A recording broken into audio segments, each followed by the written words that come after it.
ನಮಸ್ತೆ ವೀಕ್ಷಕರೇ.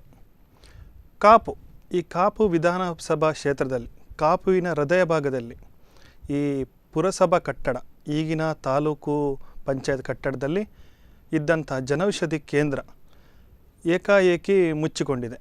ಅಂದರೆ ಕಳೆದ 1 ತಿಂಗಳಿಗೂ ಕೂಡ ಇದು ಸಾರ್ವಜನಿಕರ ಸೇವೆಗೆ ಸಿಗ್ತಾ ಇಲ್ಲ. ಈ ಜನೌಷಧಿ ಈ ಪ್ರಧಾನಮಂತ್ರಿಯ ಜನೌಷಧಿಯನ್ನು ಈ ಕಾಪುವಿನ ಭಾಗಕ್ಕೆ ಅಂದರೆ ಕಾಪುವಿನ ಜನತೆಗೆ ಇದರದ್ದು ವ್ಯಾಪ್ತಿಗೆ ಬರ್ತಾ ಇಲ್ಲ. ಅಂದರೆ ಕಾಪುವಿನ ಜನತೆಗೆ ಜನೌಷಧಿ ಮದ್ದುಗಳು ದೊರೆಯುತ್ತಾ ಇಲ್ಲ. ಈ ಭಾಗಗಳೇ ಆದರೂ ಕೆಲವು ದಿನಗಳ ಹಿಂದೆ ಅಷ್ಟೇ ನಾವು ಮಾಧ್ಯಮದಲ್ಲಿ ಈ ವರದಿಯನ್ನು ಬಿತ್ತರಿಸಿದ್ದೆವು.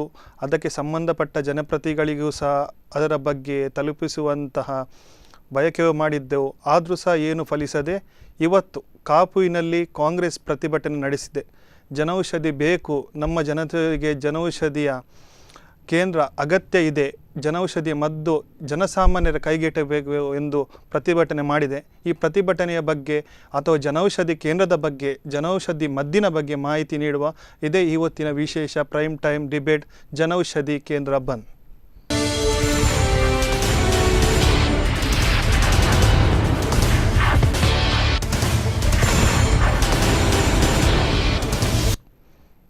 ಹೌದು ವೀಕ್ಷಕರೇ, ಇವತ್ತು ಬೆಳಿಗ್ಗೆ ಕಾಪು ವ್ಯಾಪ್ತಿಯಲ್ಲಿ ಕಾಪುವಿನ ಜನೌಷಧಿ ಕೇಂದ್ರದ ಬಗ್ಗೆ ಕಾಂಗ್ರೆಸ್ ಒಂದು ಪ್ರತಿಭಟನೆಯನ್ನು ಹಮ್ಮಿಕೊಂಡಿದೆ. ಇದರ ಬಗ್ಗೆ ವರದಿ ಇದೆ, ಏನಂತ ನೋಡ್ಕೊಂಡು ಬರೋಣ.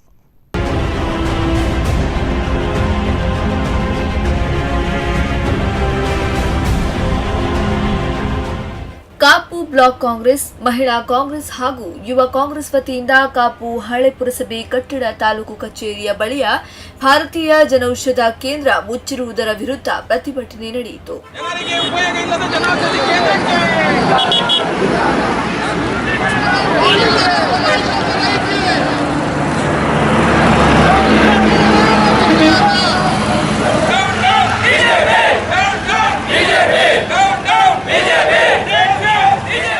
ಕಾಪು ಪುರಸಭೆಯ ಹಳೆಯ ಕಟ್ಟಡದಲ್ಲಿರುವ ಪ್ರಾರಂಭಗೊಂಡಿರುವ ಔಷಧ ಕೇಂದ್ರವನ್ನ ಗ್ರಾಮೀಣ ಭಾಗದ ಹಲವಾರು ಬಡ ರೋಗಿಗಳು ಉಪಯೋಗಿಸುತ್ತಿದ್ದರು. ಪ್ರಾರಂಭದಲ್ಲಿ ಉತ್ತಮ ಸೇವೆ ನೀಡುತ್ತಾ ಬರುತ್ತಿದ್ದ ಈ ಕೇಂದ್ರದಲ್ಲಿ ಬಳಿಕ ಔಷಧ ದೊರೆಯದೆ 1 ತಿಂಗಳಿಂದ ಕೇಂದ್ರ ಮುಚ್ಚಿದೆ.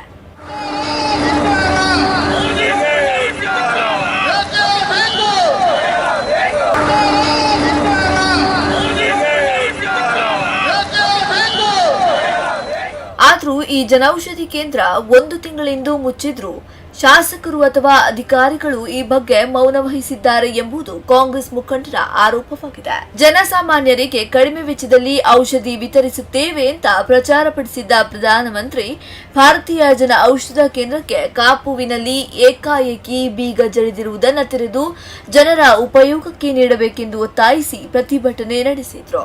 ಜನ ಉಪಯೋಗ ಇಲ್ಲದಂತಹ ಕೇಂದ್ರವಾಗಿ ಇವತ್ತು ಇಲ್ಲಿರುವಂಥ ಸಮಯದಲ್ಲಿ ಇದನ್ನ ಆದಷ್ಟು ಶೀಘ್ರವಾಗಿ ಪ್ರಾರಂಭ ಮಾಡಿ ಜನ ಉಪಯೋಗ ಆಗುವಂತ ರೀತಿ ಕಾರ್ಯಕ್ರಮಕ್ಕೆ ಚಾಲನೆ ಕೊಡಬೇಕು ಅನ್ನೋ ಉದ್ದೇಶವನ್ನು ಇಟ್ಟುಕೊಂಡು ಅಂತ ಒತ್ತಾಯವನ್ನು ತರೋದರ ಮುಖಾಂತರ ಇವತ್ತು ಈ ಪ್ರತಿಭಟನೆ ಸಾಂಕೇತಿಕವಾಗಿ ಪ್ರತಿಭಟನೆ ಸಲ್ಲಿಕೆ ಮಾಡಿಕೊಂಡು ಮನವಿಯನ್ನ ಅರ್ಪಣೆ ಮಾಡಲಿಕ್ಕಿದ್ದೇವೆ. ಕಾಂಗ್ರೆಸ್ ಪಕ್ಷದ ಮುಖಂಡರಾದ ಮಾಜಿ ಶಾಸಕರು ವಿನಯ್ ಕುಮಾರ್ ಸೊರಕೆ, ವಿನಯ್ ಬಳ್ಳಾಲ್, ನವೀನ್ ಚಂದ್ರ ಸುವರ್ಣ, ಸಾದಿಕ್ ಮೊಹಮ್ಮದ್, ದೇವಿ ಪ್ರಸಾದ್ ಶೆಟ್ಟಿ ಉಪಸ್ಥಿತರಿದ್ದರು. ಏನೇ ಆಗಲಿ ಅತಿ ಶೀಘ್ರವಾಗಿ ಔಷಧಿ ಕೇಂದ್ರ ಆರಂಭವಾಗಲಿ, ಬಡ ರೋಗಿಗಳಿಗೆ ಉಪಯೋಗವಾಗಲಿ ಎಂಬುದೇ ನಮ್ಮ ಆಶಯ.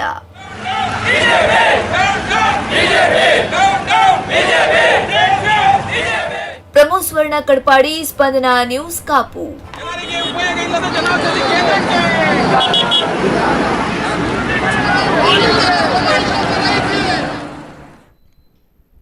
ನೋಡಿದ್ರಲ್ಲ ವೀಕ್ಷಕರೇ, ಇಂದು ಕಾಪುವಿನಲ್ಲಿ ಕಾಂಗ್ರೆಸ್ ತನ್ನ ಪ್ರತಿಭಟನೆಯನ್ನು ಮಾಡಿದೆ.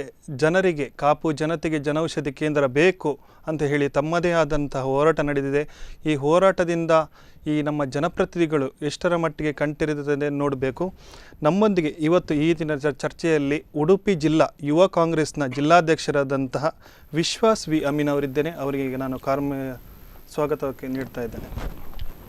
ವಿಶ್ವಾಸ್ ಅಮೀನ್ ಅವರು, ತಾವು ಕೂಡ ಪಾಲ್ಗೊಂಡಿದ್ದೀರಿ ಪ್ರತಿಭಟನೆಯಲ್ಲಿ. ಜನೌಷಧಿ ಕೇಂದ್ರ ಬೇಕು, ಕಾಪುವಿನ ಜನತೆಗೆ, ಜನಸಾಮಾನ್ಯರಿಗೆ ಜನೌಷಧಿ ಕೇಂದ್ರದ ಔಷಧಿಗಳು ದೊರೆಯಬೇಕಂತೇಳಿ ಪ್ರಥಮವಾಗಿ ಕೇಳುವುದಾದರೆ ನಿಮ್ಮ ಹೋರಾಟ ಇವತ್ತು ಮಾಡಿದ್ದೀರಿ ಪ್ರತಿಭಟನೆ ಯಾವ ರೀತಿ? ಇವತ್ತು ನಾವು ಕಾಣ್ತಿದ್ದೇವೆ ಕಾಪುವಿನ ಹಳೆ ಪುರಸಭೆ ಕಟ್ಟಡದಲ್ಲಿ ನಮ್ಮ ಕಾಪು ಶಾಸಕರ ಕಚೇರಿಯು ಅಲ್ಲೇ ಇದೆ. ಸೊ ಒಂದು 5-6 ತಿಂಗಳ ಮುಂಚೆ ಸಂಸದರು ಬಂದು ಈ ಕಟ್ಟಡವನ್ನು ಏನು ಜನೌಷಧಿ ಪ್ರಧಾನಮಂತ್ರಿ ಜನೌಷಧಿ ಕೇಂದ್ರವನ್ನು ಉದ್ಘಾಟನೆಯನ್ನು ಮಾಡಿದರು. ಭಾಳ ವಿಜೃಂಭಣೆಯಿಂದ ಭಾಳ ಪ್ರಚಾರದಿಂದ ಈ ಒಂದು ಔಷಧಿ ಕೇಂದ್ರವನ್ನು ತೆರೆದರು. ಆದರೆ ಏನಾಗಿದೆ ಅಂದರೆ ಈಗ ಕಳೆದ 2 ತಿಂಗಳಿಂದ ಈ ಕೇಂದ್ರವನ್ನು ಬೀಗ ಜಡಿಯುವಂಥ ಕಾರ್ಯಕ್ರಮಕ್ಕೆ ಜನೌಷಧಿ ಕೇಂದ್ರದವರು ಕೈ ಹಾಕಿದ್ದಾರೆ. ಎಷ್ಟು ಸಮಯ ಆಯಿತು ಅಂದರೆ ಈ ಕೇಂದ್ರ ಓಪನ್ ತೆರೆದು ಎಷ್ಟು ಸಮಯ ಆಯಿತು ಅಂದರೆ ಅಲ್ಲಿ ಓಪನ್ 5-6 ತಿಂಗಳಿಂದ ಈ ಕೇಂದ್ರವನ್ನು ತೆರೆದಿದ್ದಾರೆ. 5-6 ತಿಂಗಳ ಮುಂಚೆ? ಹೌದು, 5 ತಿಂಗಳು ಮುಂಚೆ ಶಾಸಕರಾಗಿ ಲಾಲಾಜಿ ಮೆಂಡನ್ ಶಾಸಕರಾಗಿ 5-6 ತಿಂಗಳು. ಸೊ ಈ ಕೇಂದ್ರವನ್ನು ತೆರೆದಿದ್ದಾರೆ. ಆದರೆ ಇವತ್ತು ಒಂದು ಆಲ್ಮೋಸ್ಟ್ 2 ತಿಂಗಳಿಂದ ಈ ಕೇಂದ್ರವನ್ನು ಮುಚ್ಚಿದ್ದಾರೆ. ಶಾಸಕರ ಬಳಿ ಜನ ಹೋದ್ರು, ಸಂಸದರಂತೂ ಕೈಗೆ ಸಿಗುತ್ತಿಲ್ಲ. ಈಗ ದೂರದ ಹಳ್ಳಿಯಿಂದ ಬೆಳಪು ಇರ್ಬೋದು, ಮಳ್ಳಾರು ಇರ್ಬೋದು, ಸುತ್ತಮುತ್ತಲಿಂದ ಹಳ್ಳಿ ಪ್ರದೇಶಗಳಿಂದ ಪಾಪ ಬಡ ರೋಗಿಗಳು ಬಸ್ಸಿಂದ ಇಳಿದು ರಿಕ್ಷಾ ಮಾಡಿಕೊಂಡು ಆ ಕಟ್ಟಡ ತನಕ ಬಂದರೆ ಅಲ್ಲಿ ನೋಡಿದರೆ ಬೀಗ ಹಾಕಿದೆ, ಯಾವುದೇ ಔಷಧಗಳು ಸಿಗ್ತಾ ಇಲ್ಲ. ಸೊ ಆ್ಯಕ್ಚುಲಿ ಇದೊಂದು ಪ್ರಧಾನಮಂತ್ರಿಯವರ 2008 UPA ಸರ್ಕಾರ ಜನರಿಕ್ ಏನು ಸಂಸ್ಥೆ ಇದೆ, ಜನೌಷಧಿ ಕೇಂದ್ರ ಇದೆ, ಇದನ್ನು ಮಾಡಿದೆ. 2008 ಈ ಸಂಸ್ಥೆಗಳನ್ನು ಸ್ಟಾರ್ಟ್ ಮಾಡಿದೆ. ಜನೌಷಧಿ ಕೇಂದ್ರವನ್ನು ಬಡವರಿಗೆ ಕಡಿಮೆ ದರದಲ್ಲಿ ಔಷಧಿ ಸಿಗಬೇಕಂತೇಳಿ ಸ್ಟಾರ್ಟ್ ಮಾಡಿದ್ದಾರೆ. ಆ ಸಮಯದಲ್ಲಿ ಒಂದು 100 ಮೆಡಿಸಿನ್ಸ್ಗಳು ಇದ್ವು. ಈಗ BJPಯವರು ಅದನ್ನೇ ರೀನೇಮ್ ಮಾಡಿ ಪ್ರಧಾನಮಂತ್ರಿ ಜನೌಷಧ ಕೇಂದ್ರ ಅಂತೇಳಿ ಸ್ಟಾರ್ಟ್ ಮಾಡಿದರು. ಸೊ ಅವರು ಅಲ್ಲೇ ಬೋರ್ಡ್ ಹಾಕಿದ್ದಾರೆ 600 ಔಷಧಗಳು ಸಿಗ್ತದಂತೇಳಿ. ಅದೇ ನಾವು ಸಾಮಾನ್ಯರಿಗೆ ಬೇಕಾದಂತ 600 ಔಷಧಗಳು ವಿವಿಧ ಅವರೇ ಪ್ರಾಮಿಸ್ ಮಾಡಿರೋದು, ಬೇರೆಯವರು ಹೇಳಿರೋದಲ್ಲ, ಕೇಂದ್ರ ಸರ್ಕಾರವೇ ಪ್ರಾಮಿಸ್ ಮಾಡಿರೋದು. ಆದರೆ ಈಗ ಏನಾಗಿದೆ ಅಂತ ಹೇಳಿದರೆ ಕಾಪಿನಲ್ಲಿ ಪ್ರತ್ಯೇಕವಾಗಿ ಈಗ 1.5-2 ತಿಂಗಳಾಗ್ತಾ ಬಂದಿದೆ, ಇದು ಬೀಗ ಜಡಿದಿದೆ. ಇದರ ಬಗ್ಗೆ ಶಾಸಕರಾಗಲಿ ಸಂಸದರಾಗಲಿ ಅಥವಾ ಅಧಿಕಾರಿಗಳಾಗಲಿ ಯಾರೂ ತಲೆಬಿಸಿ ಮಾಡಲಿಲ್ಲ. ಸೊ ನಮ್ಮದೇನು ಹೋರಾಟ ಇದೆ, ಈಗ ಸಾಂಕೇತಿಕವಾಗಿ ಕಾಂಗ್ರೆಸ್ ಪಕ್ಷವು ಹೋರಾಟವನ್ನು ಮಾಡಿದೆ, ಜನರ ಪರವಾಗಿ ಬಡವರ ಪರವಾಗಿ ಈ ಹೋರಾಟವನ್ನು ಮಾಡಿದೆ. ಯಾಕೆಂತ ಹೇಳಿದರೆ ಇವರೇ ಕೊಟ್ಟಂಥ ಭರವಸೆ ಜನರಿಗೆ ಕಡಿಮೆ ದರದಲ್ಲಿ ಒಂದು ಔಷಧ ಸಿಗ್ಬೇಕಂತೇಳಿ. ಆದರೆ ಇದಕ್ಕೆ ಯಾವುದೇ ಪ್ರಯೋಜನ ಆಗ್ತಿಲ್ಲ. ಇದು ಔಷಧ ಕೇಂದ್ರವನ್ನು ಮುಚ್ಚಿದ್ದಾರೆ. ಸೊ ನಾವು ಈಗಲೇ ವಾರ್ನಿಂಗ್ ಕೊಟ್ಟಿದ್ದೇವೆ, ಇದನ್ನು ತಕ್ಷಣವಾಗಿ ತೆರೆದಿದ್ರೆ ಈಗ ಜಿಲ್ಲಾ ಮಟ್ಟದಲ್ಲಿ ಬಹಳ ಉಗ್ರವಾದಂಥ ಹೋರಾಟವನ್ನು ಮಾಡ್ತೇವೆ. ಅದೇ ರೀತಿ ವಿವಿಧ ಕೇಂದ್ರಗಳಲ್ಲೂ ಇದರ ವಿರುದ್ಧ ಹೋರಾಟವನ್ನು ಮಾಡ್ತೇವೆ. ಜನಜಾಗೃತಿಯನ್ನು ಮೂಡಿಸಲಿಕ್ಕೋಸ್ಕರ ಈ ಪ್ರತಿಭಟನೆಯನ್ನು ಮಾಡಿದ್ದೇವೆ. ಮುಂದಿನ ದಿನಗಳಲ್ಲಿ ರಾಜ್ಯ ಮಟ್ಟದಲ್ಲೂ ಈ ಹೋರಾಟ ನಡೆಯುತ್ತದೆ. ಯಾಕೆಂದರೆ ಇದನ್ನು ಬಿಗ್ಗರ್ ಸ್ಕೇಲಲ್ಲಿ ಮಾತಾಡಲಿಕ್ಕೆ ಹೋದರೆ ಏನು ಪ್ರಧಾನಮಂತ್ರಿಯವರು BJPಯವರು ಏನು ಮಾಡ್ತಿದ್ದಾರೆ ಅಂದರೆ 10 ರೂಪಾಯಿದು ಕೆಲಸ ಮಾಡ್ತಾರೆ, 10,000ದ್ದು ಪ್ರಚಾರ ಮಾಡ್ತಾರೆ. ಸೊ ಇದರ ಬಗ್ಗೆ ಪ್ರಚಾರ ಮಾಡಿದ್ದಾರೆ ಬಡವರಿಗೆ. ಅವರು ಲಂಡನ್ನಲ್ಲಿ ಹೋಗಿ ಒಂದು ಕಾನ್ಫರೆನ್ಸಲ್ಲಿ ಹೇಳಿದರು 100 ರೂಪಾಯಿಯ ಮದ್ದು 15 ರೂಪಾಯಿಗೆ ಸಿಗ್ತದೆ ಅಂತ ಹೇಳಿದರು. ಅದೇ ಕರಾವಳಿಯ ಭಾಗಕ್ಕೆ ಸಿಗ್ತಾ ಇಲ್ಲ, ಕರಾವಳಿ ಭಾಗಕ್ಕಂತೂ ಎಲ್ಲೂ ಸಿಗ್ತಾ ಇಲ್ಲ. ಲೆಕ್ಕ ಒಂದು 4-5 ಕಡೆಯಲ್ಲಿ, ಉಡುಪಿ ಜಿಲ್ಲೆಯಲ್ಲಿ 4-5 ಕಡೆಯಲ್ಲಿ ಸಿಗ್ತಿದೆ. ನಾನು ಕಾಪು ಭಾಗದಲ್ಲಿ ಕೇಳುದಾದ್ರೆ ಅದು ಪುರಸಭಾ ಕಟ್ಟಡ, ಮುಂಚಿನ ಪುರಸಭಾ ಕಟ್ಟಡ, ಈಗ ಏನು ತಾಲೂಕು ಕಚೇರಿ ಆಗಿದೆ. ಅದು ನೀವು ಜನಸಾಮಾನ್ಯರ ದೃಷ್ಟಿಯಲ್ಲಿ ನೋಡುದಾದ್ರೆ ಎಕ್ಸ್ಪ್ರೆಸ್ ಬಸ್ ಸ್ಟಾಂಡ್ ಅದಕ್ಕಿಂತ ಒಂದು 1/4-2 ಕಿಲೋಮೀಟರ್ ಮತ್ತೆ ಲೋಕಲ್ ಬಸ್ಸುಗಳು ಪೇಟೆ ಒಳಭಾಗದಲ್ಲಿ ನಿಲ್ತದೆ. ಅಲ್ಲಿ ಬರ್ಬೇಕಾದ್ರೆ ಅಂದ್ರೆ ಈಗ ಇರುವಂತಹ ಜನ ಔಷಧಿ ಕೇಂದ್ರಕ್ಕೆ ಬರ್ಬೇಕಾದ್ರೆ ತುಂಬಾನೇ ನಡೆದುಕೊಂಡು ಖಂಡಿತವಾಗ್ಲು ಇದೊಂದು ಕಾಟಾಚಾರಕ್ಕೆ ಮಾಡಿದಾಗಿದೆ. ಯಾವುದೋ ಒಂದು ಖಾಸಗಿ ಲಾಬಿಗೆ ಮಣಿದು ಒಂದು ಕಾಟಾಚಾರಕ್ಕೆ ಆ ಕೇಂದ್ರವನ್ನು ತೆರೆದಾಗಿದೆ. ಅದನ್ನು ಮುಚ್ಚಿದರೂ ಯಾರು ಸೊಲ್ಲೆತ್ತುತ್ತಿಲ್ಲ, BJPಯವರು ಮಾತಾಡುತ್ತಿಲ್ಲ, ಇದರ ಬಗ್ಗೆ ಯಾವುದೇ ಚರ್ಚೆನೂ ಮಾಡುತ್ತಿಲ್ಲ. ಯಾಕೆಂದ್ರೆ ಇದೊಂದು ಕಾಟಾಚಾರಕ್ಕೆ ಮಾಡಿದಾಗಿದೆ. ಅಥವಾ ಯಾವುದೇ ಒಂದು ಖಾಸಗಿ ವ್ಯಕ್ತಿಯ ಅಥವಾ ಖಾಸಗಿ ಮೆಡಿಕಲ್ದಾರರ ಒಂದು ಪ್ರಭಾವಕ್ಕೆ ಲಾಬಿಗೆ ಒಳಗಾದಂತೆ ಕಾಣ್ತದೆ. ಇವತ್ತು ಸಾಮಾನ್ಯ ಜನರ ಬಗ್ಗೆ ಯಾವುದೇ ಚಿಂತೆ ಶಾಸಕರಿಗಾಗಲಿ ಸಂಸದರಿಗಾಗಲಿ BJP ಪಕ್ಷದವರಿಗೆ ಯಾವುದೇ ಚಿಂತೆ ಇಲ್ಲ ಅಂತ ಸ್ಪಷ್ಟವಾಗಿ ಕಾಣ್ತಿದೆ. ನಾನು ನಿಮ್ಮಲ್ಲಿ ಕೇಳುದಾದ್ರೆ ಇವತ್ತು ಏಕಾಏಕಿಯಾಗಿ ಪ್ರತಿಭಟನೆ ಮಾಡಿದ್ರ ಅಥವಾ ಈ ಮುಂಚೆ ಸಂಬಂಧಪಟ್ಟವರಿಗೆ ಮನವಿಯನ್ನು ಕೊಟ್ಟಿದ್ದೀರಾ? ಮನವಿಗೆ ನಿಮಗೆ ಏನು ರೆಸ್ಪಾನ್ಸ್ ಬಂದಿದೆ? ಮಾಜಿ ಶಾಸಕರಾದಂಥ ವಿನಯ್ ಕುಮಾರ್ ಸೊರಕೆ ಅವರು ಮಾಜಿ ಆದ್ರೂ ಪ್ರತಿ ಸೋಮವಾರ ಬಂದು ತಮ್ಮ ಕಚೇರಿಯಲ್ಲಿ ಕುತ್ಕೊಳ್ತಾರೆ. ಸೊ ಹೆಚ್ಚಿನ ಜನರು ಈಗ ಅಲ್ಲಿ ಬಸ್ಸಲ್ಲಿ ಇಳಿದು ನಡ್ಕೊಂಡು ಬಂದು ಅಲ್ಲಿ ಇರೋದಿಲ್ಲ, ಅದರ ಪಕ್ಕದಲ್ಲೇ ಕಾಂಗ್ರೆಸ್ನ ಕಚೇರಿ ಇದೆ. ಸೊ ಅಲ್ಲಿ ಬಂದವರು ಶಾಸಕರ ಜೊತೆ ಹೇಳ್ತಿದ್ದಾರೆ ಜನೌಷಧಿ ಕೇಂದ್ರಕ್ಕೆ. ಅವ್ರಿಗೆ ಗೊತ್ತಿಲ್ಲ, ಬಡವರಿಗೆ ಗೊತ್ತಿರೋದಿಲ್ಲ ಕೆಲವರಿಗೆ. ಅವರು ಬರ್ತಾರೆ, ಜನರು ಬರ್ತಾರೆ, ಬಂದು ಹೇಳ್ತಾರೆ ಅಲ್ಲಿ ಜನೌಷಧಿ ಕೇಂದ್ರ ಕ್ಲೋಸ್ ಇದೆ ಅಂತೇಳಿ. ಅದೇ ರೀತಿ ಗ್ರಾಮೀಣ ಪ್ರದೇಶಗಳಲ್ಲಿ ನಮ್ಮ ಹಲವಾರು ಕಾಂಗ್ರೆಸ್ ಮುಖಂಡರು ಪಂಚಾಯತ್ ಅಧ್ಯಕ್ಷರಾಗಿದ್ದಾರೆ. ಸೊ ಅವರಲ್ಲೂ ಹೇಳ್ತಾರೆ ನಾವು ಇಷ್ಟು ದೂರದಿಂದ ಅಲ್ಲಿಗೆ ಹೋಗಿರ್ತೇವೆ. ಯಾರೋ ಹೇಳಿರ್ತಾರೆ, ವಾಟ್ಸಪ್ಪಲ್ಲಿ ಸೋಷಿಯಲ್ ಮೀಡಿಯಾದಲ್ಲಿ ಎಲ್ಲ ಪ್ರಚಾರ ಮಾಡಿದ್ದಾರೆ, ಎಂಥ ದೊಡ್ಡ ರೋಗಕ್ಕೂ ಅಲ್ಲಿ ಮದ್ದು ಸಿಗುತ್ತದೆ, ಅಲ್ಲಿ 10,000 ಆದರೆ ಇಲ್ಲಿ 100 ರೂಪಾಯಿಗೆ ಸಿಗ್ತದೆ, ಟೆನ್ಷನ್ ಮಾಡಬೇಡಿ ಅಂತ ಹೇಳ್ತಾರೆ. ಆ ಬಡವರೆಲ್ಲ ಅಲ್ಲಿಗೆ ಹೋಗಿ ಹಿಂದೆ ಬರುವಂಥ, ಅವರು ಪಾಪ ಕಣ್ಣೀರು ಹಾಕುವಂಥ ಪರಿಸ್ಥಿತಿ ಬಂದಿದೆ. ಸೊ ಇದೊಂದು ಆ್ಯಕ್ಚುಲಿ ಸ್ಕೀಮ್ UPA ಗೌರ್ಮೆಂಟ್ ಅವರು ತಂದಿದ್ರು, ಒಳ್ಳೆಯ ಸ್ಕೀಮ್. ಆದರೆ ಈಗ ಓವರ್ ಆಲ್ ಪಿಕ್ಚರ್ ಮಾತಾಡೋದಾದರೆ, ಜನರಿಕ್ ಔಷಧಾಲಯ, ಪ್ರಧಾನಮಂತ್ರಿ ಜನೌಷಧಿ ಕೇಂದ್ರದ ಬಗ್ಗೆ ಮಾತಾಡೋದಾದರೆ, ಈಗ ಏನಾಗಿದೆ ಅಂದರೆ ಇವರು 3,000 ಶಾಪ್ಸನ್ನು ಇಡೀ ಇಂಡಿಯಾದಲ್ಲಿ ವಿಸ್ತರಿಸ್ತೇವೆ, 5,000 ಔಟ್ಲೆಟನ್ನು ಇನ್ನು 2019 ಒಳಗೆ ಕಂಪ್ಲೀಟ್ ಮಾಡ್ತೇವೆ ಅಂತ. ಸೊ ಅವರು ಬರೀ ಏನು ಮಾಡ್ತಿದ್ದಾರೆ, ಮತ್ತೆ ಪ್ರೈಸಿಂಗ್ ಅನ್ನು ಕಡಿಮೆ ಮಾಡಿದ್ದಾರೆ. ಮಾಡುವ ಬರದಲ್ಲಿ ಏನು ಮಾಡಿದ್ದಾರೆ ಅಂದರೆ ಕ್ವಾಲಿಟಿ ಮೇಲೆ ಇವರು ಕಾಂಪ್ರಮೈಸ್ ಮಾಡಿದ್ದಾರೆ. ಮತ್ತೆ ಅದನ್ನು ಪೂರೈಕೆ ಮಾಡುತ್ತಿರುವಂತ ಸಂಸ್ಥೆ BPPI, ಇದರ 3 CEOಗಳು ಚೇಂಜ್ ಆಗಿದ್ದಾರೆ. ಮತ್ತೆ ಅದರ ಕ್ವಾಲಿಟಿ ಕಂಟ್ರೋಲ್ ಹೆಡ್ ಸೊ ಅದರ ಕ್ವಾಲಿಟಿ ಕಂಟ್ರೋಲ್ ಹೆಡ್ ಇದ್ದಾರೆ. ಅವರು ಇಲ್ಲಿ ತನಕ ಪೋಸ್ಟ್ ವೇಕೆಂಟ್ ಇದೆ. ಸೊ ಇದರ ಬಗ್ಗೆ ಪಾರ್ಲಿಮೆಂಟರಿ ಪ್ಯಾನಲ್ ಏನು ಕಳೆದ ವರ್ಷ ಕೊಟ್ಟಂತ ವರದಿ ಪ್ರಕಾರ ಇದರಲ್ಲಿ ಸ್ವಲ್ಪ ಕಂಟ್ಯಾಮಿನೇಟೆಡ್ ಮೆಡಿಸಿನ್ ಸಿಗ್ತದೆ. ಮತ್ತೊಂದು ಏನಂದ್ರೆ ಫಾರಿನ್ ಆಬ್ಜೆಕ್ಟ್ಸ್ ಫೈಂಡ್ ಆಗಿದೆ, ಡಿಫೆಕ್ಟಿವ್ ಆಬ್ಜೆಕ್ಟ್ಸ್ ಇದೆ, ಮತ್ತೆ ಮಿಸ್ ಬ್ರ್ಯಾಂಡೆಡ್ ಆಗಿದೆ. ಈಗ ಪ್ರಾಕ್ಟಿಷನರ್ಸ್, ಡಾಕ್ಟರ್ಸ್ ಏನ್ ಕೊಡ್ತಾರೆ ಮೆಡಿಸಿನ್, ಆ ಮೆಡಿಸಿನ್ಗೆ ಇನ್ನೊಂದು ಬ್ರ್ಯಾಂಡ್, ಅದೇ ಬ್ರ್ಯಾಂಡ್ ಇನ್ನೊಂದು ಬ್ರ್ಯಾಂಡ್ ಇದ್ದು ಸಮಾನ ಇದೆ ಅಂತ ಹೇಳ್ತಾರೆ. ಅದು ಟೋಟಲಿ ಕೆಲವು ಮಿಸ್ ಬ್ರ್ಯಾಂಡೆಡ್ ಆಗಿದೆ. 1 ವರ್ಷದಲ್ಲಿ 17,000 ಕೇಸಸ್ಗಳಲ್ಲೂ ಅದು ರಿವರ್ಸ್ ಹೊಡೆದಿದೆ. ಸೊ ಪೇಷಂಟ್ಸಿಗೆ ಅದು ಕರೆಕ್ಟ್ ಆಗಿ ಟ್ರೀಟ್ ಆಗಲಿಲ್ಲ. ಸೊ ಕ್ವಾಲಿಟಿಯಲ್ಲಿ ಎಲ್ಲೋ ತುಂಬ ಕಾಂಪ್ರಮೈಸ್ ಆಗಿದ್ದಾರೆ. ಮತ್ತು ಸಪ್ಲೈ ಚೈನ್ ಡಿಮಾಂಡ್ ಜಾಸ್ತಿ ಆಗಿದೆ, ಸಪ್ಲೈ ಚೈನಲ್ಲಿ ವೇರಿಯೇಷನ್ಸ್ ಆಗಿದೆ. ಈಗ ಒಂದು ಜನರಿಕ್ ಔಷಧ ಕೇಂದ್ರಕ್ಕೆ ಹೋದರೆ, ಈಗ ತೆರೆದಿರುವಂಥ ಪಡುಬಿದ್ರಿ ಇರ್ಬೋದು, ಶಿರ್ವ ಇರ್ಬೋದು, ಅಲ್ಲಿ ಉಡುಪಿಯಲ್ಲಿ ಕಿನ್ನಿಮುಲ್ಕಿಯಲ್ಲಿ ಇರ್ಬೋದು, ಅಲ್ಲಿಗೆ ಹೋದರೆ ಡಾಕ್ಟರ್ ಒಂದು 10 ಮದ್ದು ಬರೆದು ಕೊಟ್ಟಿದ್ರೆ ಅದರಲ್ಲಿ 2-3 ಮಾತ್ರ ಸಿಗ್ತವೆ. ಇವರು ಏನು 600 ಮದ್ದುಗಳನ್ನು ಪೂರೈಕೆ ಮಾಡ್ತೇನೆ ಅಂತ ಹೇಳಿದ್ದಾರೆ, ಎಲ್ಲ ಮದ್ದುಗಳು ಸಿಗ್ತಾ ಇಲ್ಲ. ಸೊ ಅಬ್ವಿಯಸ್ಲಿ ಈಗ ಒಂದು 10 ಮದ್ದಿಗೆ ಒಂದು ಕಡೆ ಹೋದಾಗ ಅವನಿಗೆ ಎಲ್ಲ ಮದ್ದುಗಳು ಸಿಕ್ಕಾಗ ಅದರ ಬಗ್ಗೆ ಇರುವ ನಂಬಿಕೆ ಕಳೆದು ಹೋಗ್ತದೆ. ಅಥವಾ ನಾನು ಇಲ್ಲಿಗೆ ಯಾಕೆ ಬರ್ಬೇಕು, ಅಲ್ಲೇ ಸಿಗ್ತದೆ ಅಲ್ಲ, ಒಂದೇ ಕಡೆ ಸಿಕ್ತಿತ್ತು ಅನ್ನೋ ಭಾವನೆ ಬರ್ತದೆ. ಸೊ ಇದರ ಇಂಪ್ಲಿಮೆಂಟೇಷನ್ ಅಲ್ಲಿ ಟೋಟಲಿ ಫೇಲ್ ಆಗಿದ್ದಾರೆ. ಸೊ ಈ ಏನು ಕೇಂದ್ರದ ಮೋದಿ ಸರ್ಕಾರ ಏನಿದೆ, ಹಲವಾರು ಘೋಷಣೆಗಳನ್ನು ಮಾಡಿದ್ದಾರೆ, ಬೇಕಾದಷ್ಟು ಘೋಷಣೆಗಳನ್ನು ಮಾಡಿದ್ದಾರೆ, ಆದರೆ ಅದರಲ್ಲಿ ಇಂಪ್ಲಿಮೆಂಟೇಷನ್ ಅಲ್ಲಿ ತುಂಬ ಫೇಲ್ ಆಗಿದ್ದಾರೆ. ಈಗ GSTಯನ್ನೇ ತಗೊಳ್ಳಿ.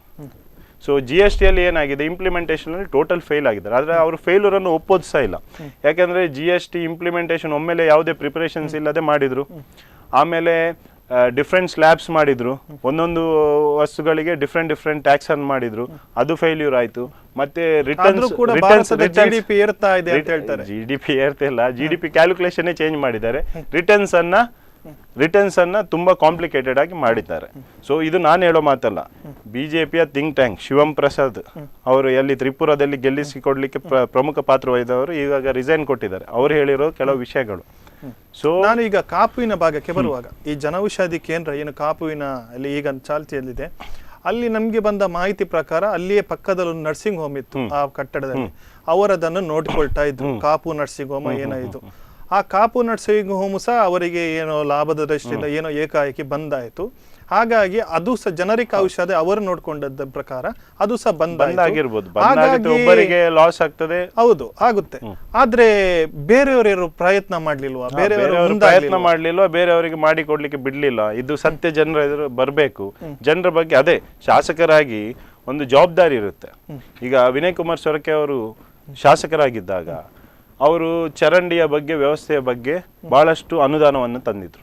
ಆದರೆ ಇದೇ BJPಯ ನಗರಸಭೆ ಸದಸ್ಯರು, ಪುರಸಭೆ ಸದಸ್ಯರು ಇದಕ್ಕೆ ಅಡ್ಡಗಾಲ ಹಾಕಿ ಇವತ್ತು ಬಂದಿರುವ ದುಡ್ಡು ಹಿಂದೆ ಹೋಗುವಂತಾಗಿದೆ. ನಗರೋತ್ಥಾನ ಕಂಪ್ಲೀಟ್ ಆಗಿ ಸ್ಟಾಪ್ ಆಗಿದೆ.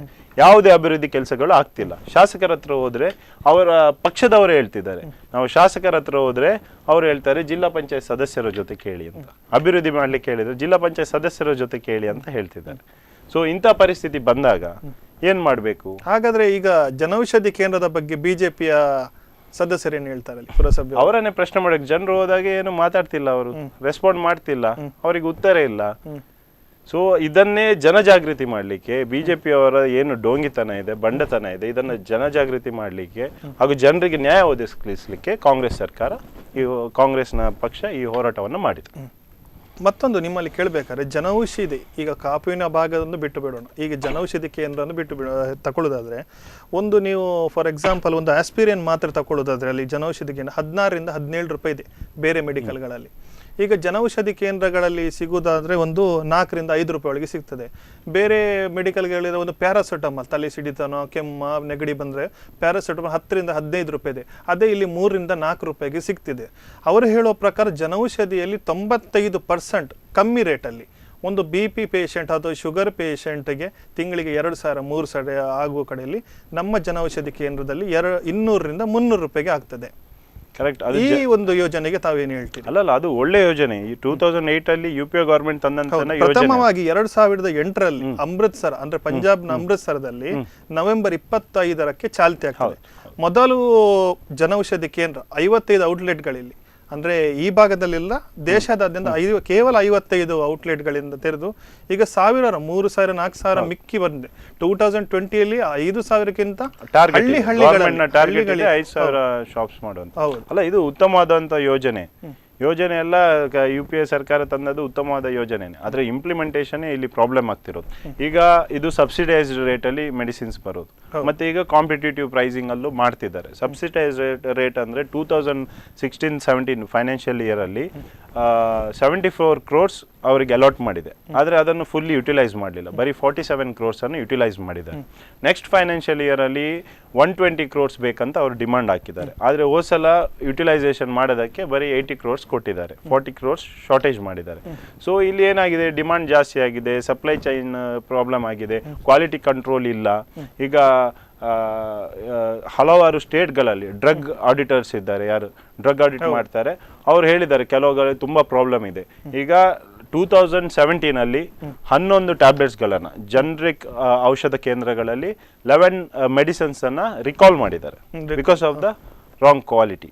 ಸೊ 2018 ಅಲ್ಲಿ ಫಸ್ಟ್ 3 months ಅಲ್ಲಿ, ಜನವರಿ ಟು ಮಾರ್ಚ್ ಅಲ್ಲಿ 6 ಟ್ಯಾಬ್ಲೆಟ್ಸ್ ಅನ್ನ ರಿಕಾಲ್ ಮಾಡಿದ್ದಾರೆ, ಮದ್ದನ್ನು ರಿಕಾಲ್ ಮಾಡಿದ್ದಾರೆ. ಏಪ್ರಿಲ್ 1ರಲ್ಲೇ 5 ಮೆಡಿಸಿನ್ಸ್ ಅನ್ನು ರಿಕಾಲ್ ಮಾಡಿದ್ದಾರೆ. ಸೊ ಇಲ್ಲಿ ಕ್ವಾಲಿಟಿ ಬಗ್ಗೆ ತುಂಬಾನೇ ಚರ್ಚೆ ಇದೆ. ಮತ್ತೆ ಯಾವುದೇ ಮೆಡಿಕಲ್ ಪ್ರಾಕ್ಟಿಷನರ್ಸ್ ಅಂದ್ರೆ ಡಾಕ್ಟರ್ಸ್ ಅನ್ನು ಕೇಳಿದ್ರೆ they are not ready to prescribe generic ಔಷಧ. ಯಾಕೆಂದ್ರೆ they are asking, they are saying ನಮಗೆ ಆ ಕ್ವಾಲಿಟಿ ಬಗ್ಗೆ, ನಮ್ಮ ಪೇಷಂಟಿಗೆ ನಮಗೆ ಬೇಕಾದ ಬ್ರ್ಯಾಂಡೆಡ್ ಮದ್ದಲ್ಲಿ ಸಿಗುವಂತ ರಿಸಲ್ಟ್ ಸಿಗ್ತದೆ ಅಂತ ಏನು ಗ್ಯಾರಂಟಿ, ಯಾರು ಕೊಡ್ತಾರೆ guarantee, what is the quality guarantee ಅಂತ about the quality. So medical practitioners ಯಾರು ರೆಡಿ ಇಲ್ಲ ಅದನ್ನ ಪ್ರಿಸ್ಕ್ರೈಬ್ ಮಾಡಲಿಕ್ಕೆ. ಸೊ ಇಂಥ ಹಲವಾರು ಇದರಲ್ಲಿ ಸವಾಲುಗಳಿದೆ. ಈ ಸವಾಲುಗಳನ್ನು ಮೀರಬೇಕಾಗ್ತದೆ.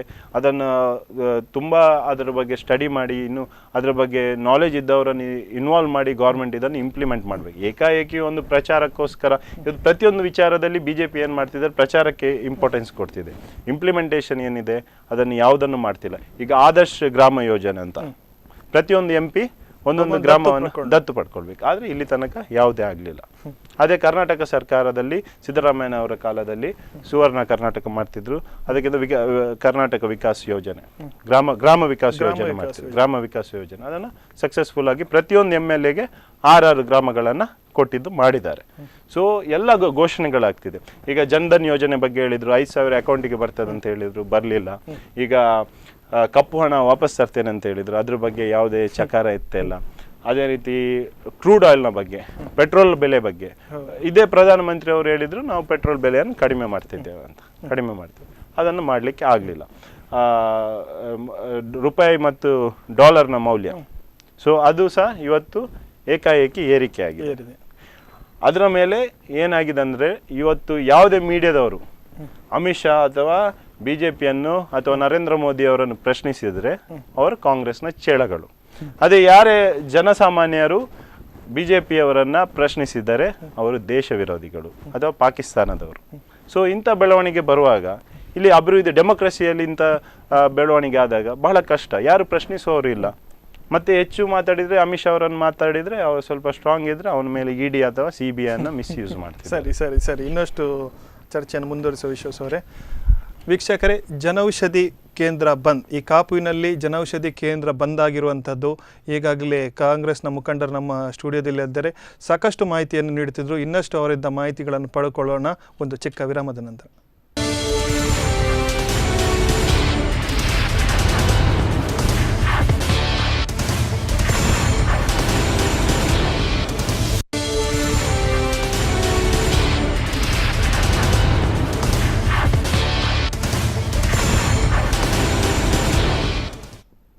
ಪ್ರೈಮ್ ಟೈಮ್ ಡಿಬೇಟ್ ಜನೌಷಧಿ ಬಂದ್ ಕಾರ್ಯಕ್ರಮಕ್ಕೆ ಮತ್ತೊಮ್ಮೆ ಸ್ವಾಗತ. ನಾವು ಕಾಪು ಭಾಗದಲ್ಲಿ ಇದ್ದಂತಹ ಜನರಿಕ್ ಔಷಧಿ ಕೇಂದ್ರ ಬಂದ್ ಆಗಿದ್ದು ಇವತ್ತು ಕಾಂಗ್ರೆಸ್ನವರು ಪ್ರತಿಭಟನೆ ನಡೆಸಿದ್ರು. ಆ ಪ್ರತಿಭಟನೆಯಲ್ಲಿ ಯಾವ ರೀತಿ ಇದೆ, ಏನು ಆಗ್ತಿದೆ, ಕಾಪುವಿನಲ್ಲಿ ಜನರಿಕ್ ಔಷಧಿಯ ಅಗತ್ಯತೆ ಇದೆಯಾ ಅಂತ ಹೇಳಿ ನಾವು ವರದಿ ನೋಡಿದ್ದು. ಕೆಲ ದಿನಗಳ ಹಿಂದೆ ನಮ್ಮ ಮಾಧ್ಯಮದಲ್ಲಿ ಈ ಜನರಿಕ್ ಔಷಧ ಕೇಂದ್ರ ಕಾಪುವಿನಲ್ಲಿದ್ದಂಥ ಜನರಿಕ್ ಔಷಧಿ ಕೇಂದ್ರ ಬಂದ್ ಆದಂತಹ ವರದಿ ಬಿತ್ತರ ಮಾಡಿದ್ದು. ಆ ವರದಿ ಮುಖಾಂತರ ಆಗಲಿ ನಮ್ಮ ಜನಪ್ರತಿನಿಧಿಗಳು ಎಚ್ಚೆತ್ತುಕೊಳ್ತಾರಾ ಎಂಬ ಒಂದು ಮನವಿ ಮಾಡಿದ್ದು. ಆ ವರದಿ ಇನ್ನೊಮ್ಮೆ ನೋಡಿ ಬರೋಣ. ಜನರು ಯಾವ ರೀತಿಯಾಗಿ ನಮ್ಮ ಮಾಧ್ಯಮದೊಂದಿಗೆ ಅವರ ಅಳಲನ್ನು ನೋಡಿಕೊಂಡಿದ್ದಾರೆ ಅಂತ ನೋಡ್ಕೊಂಡು ಬರೋಣ.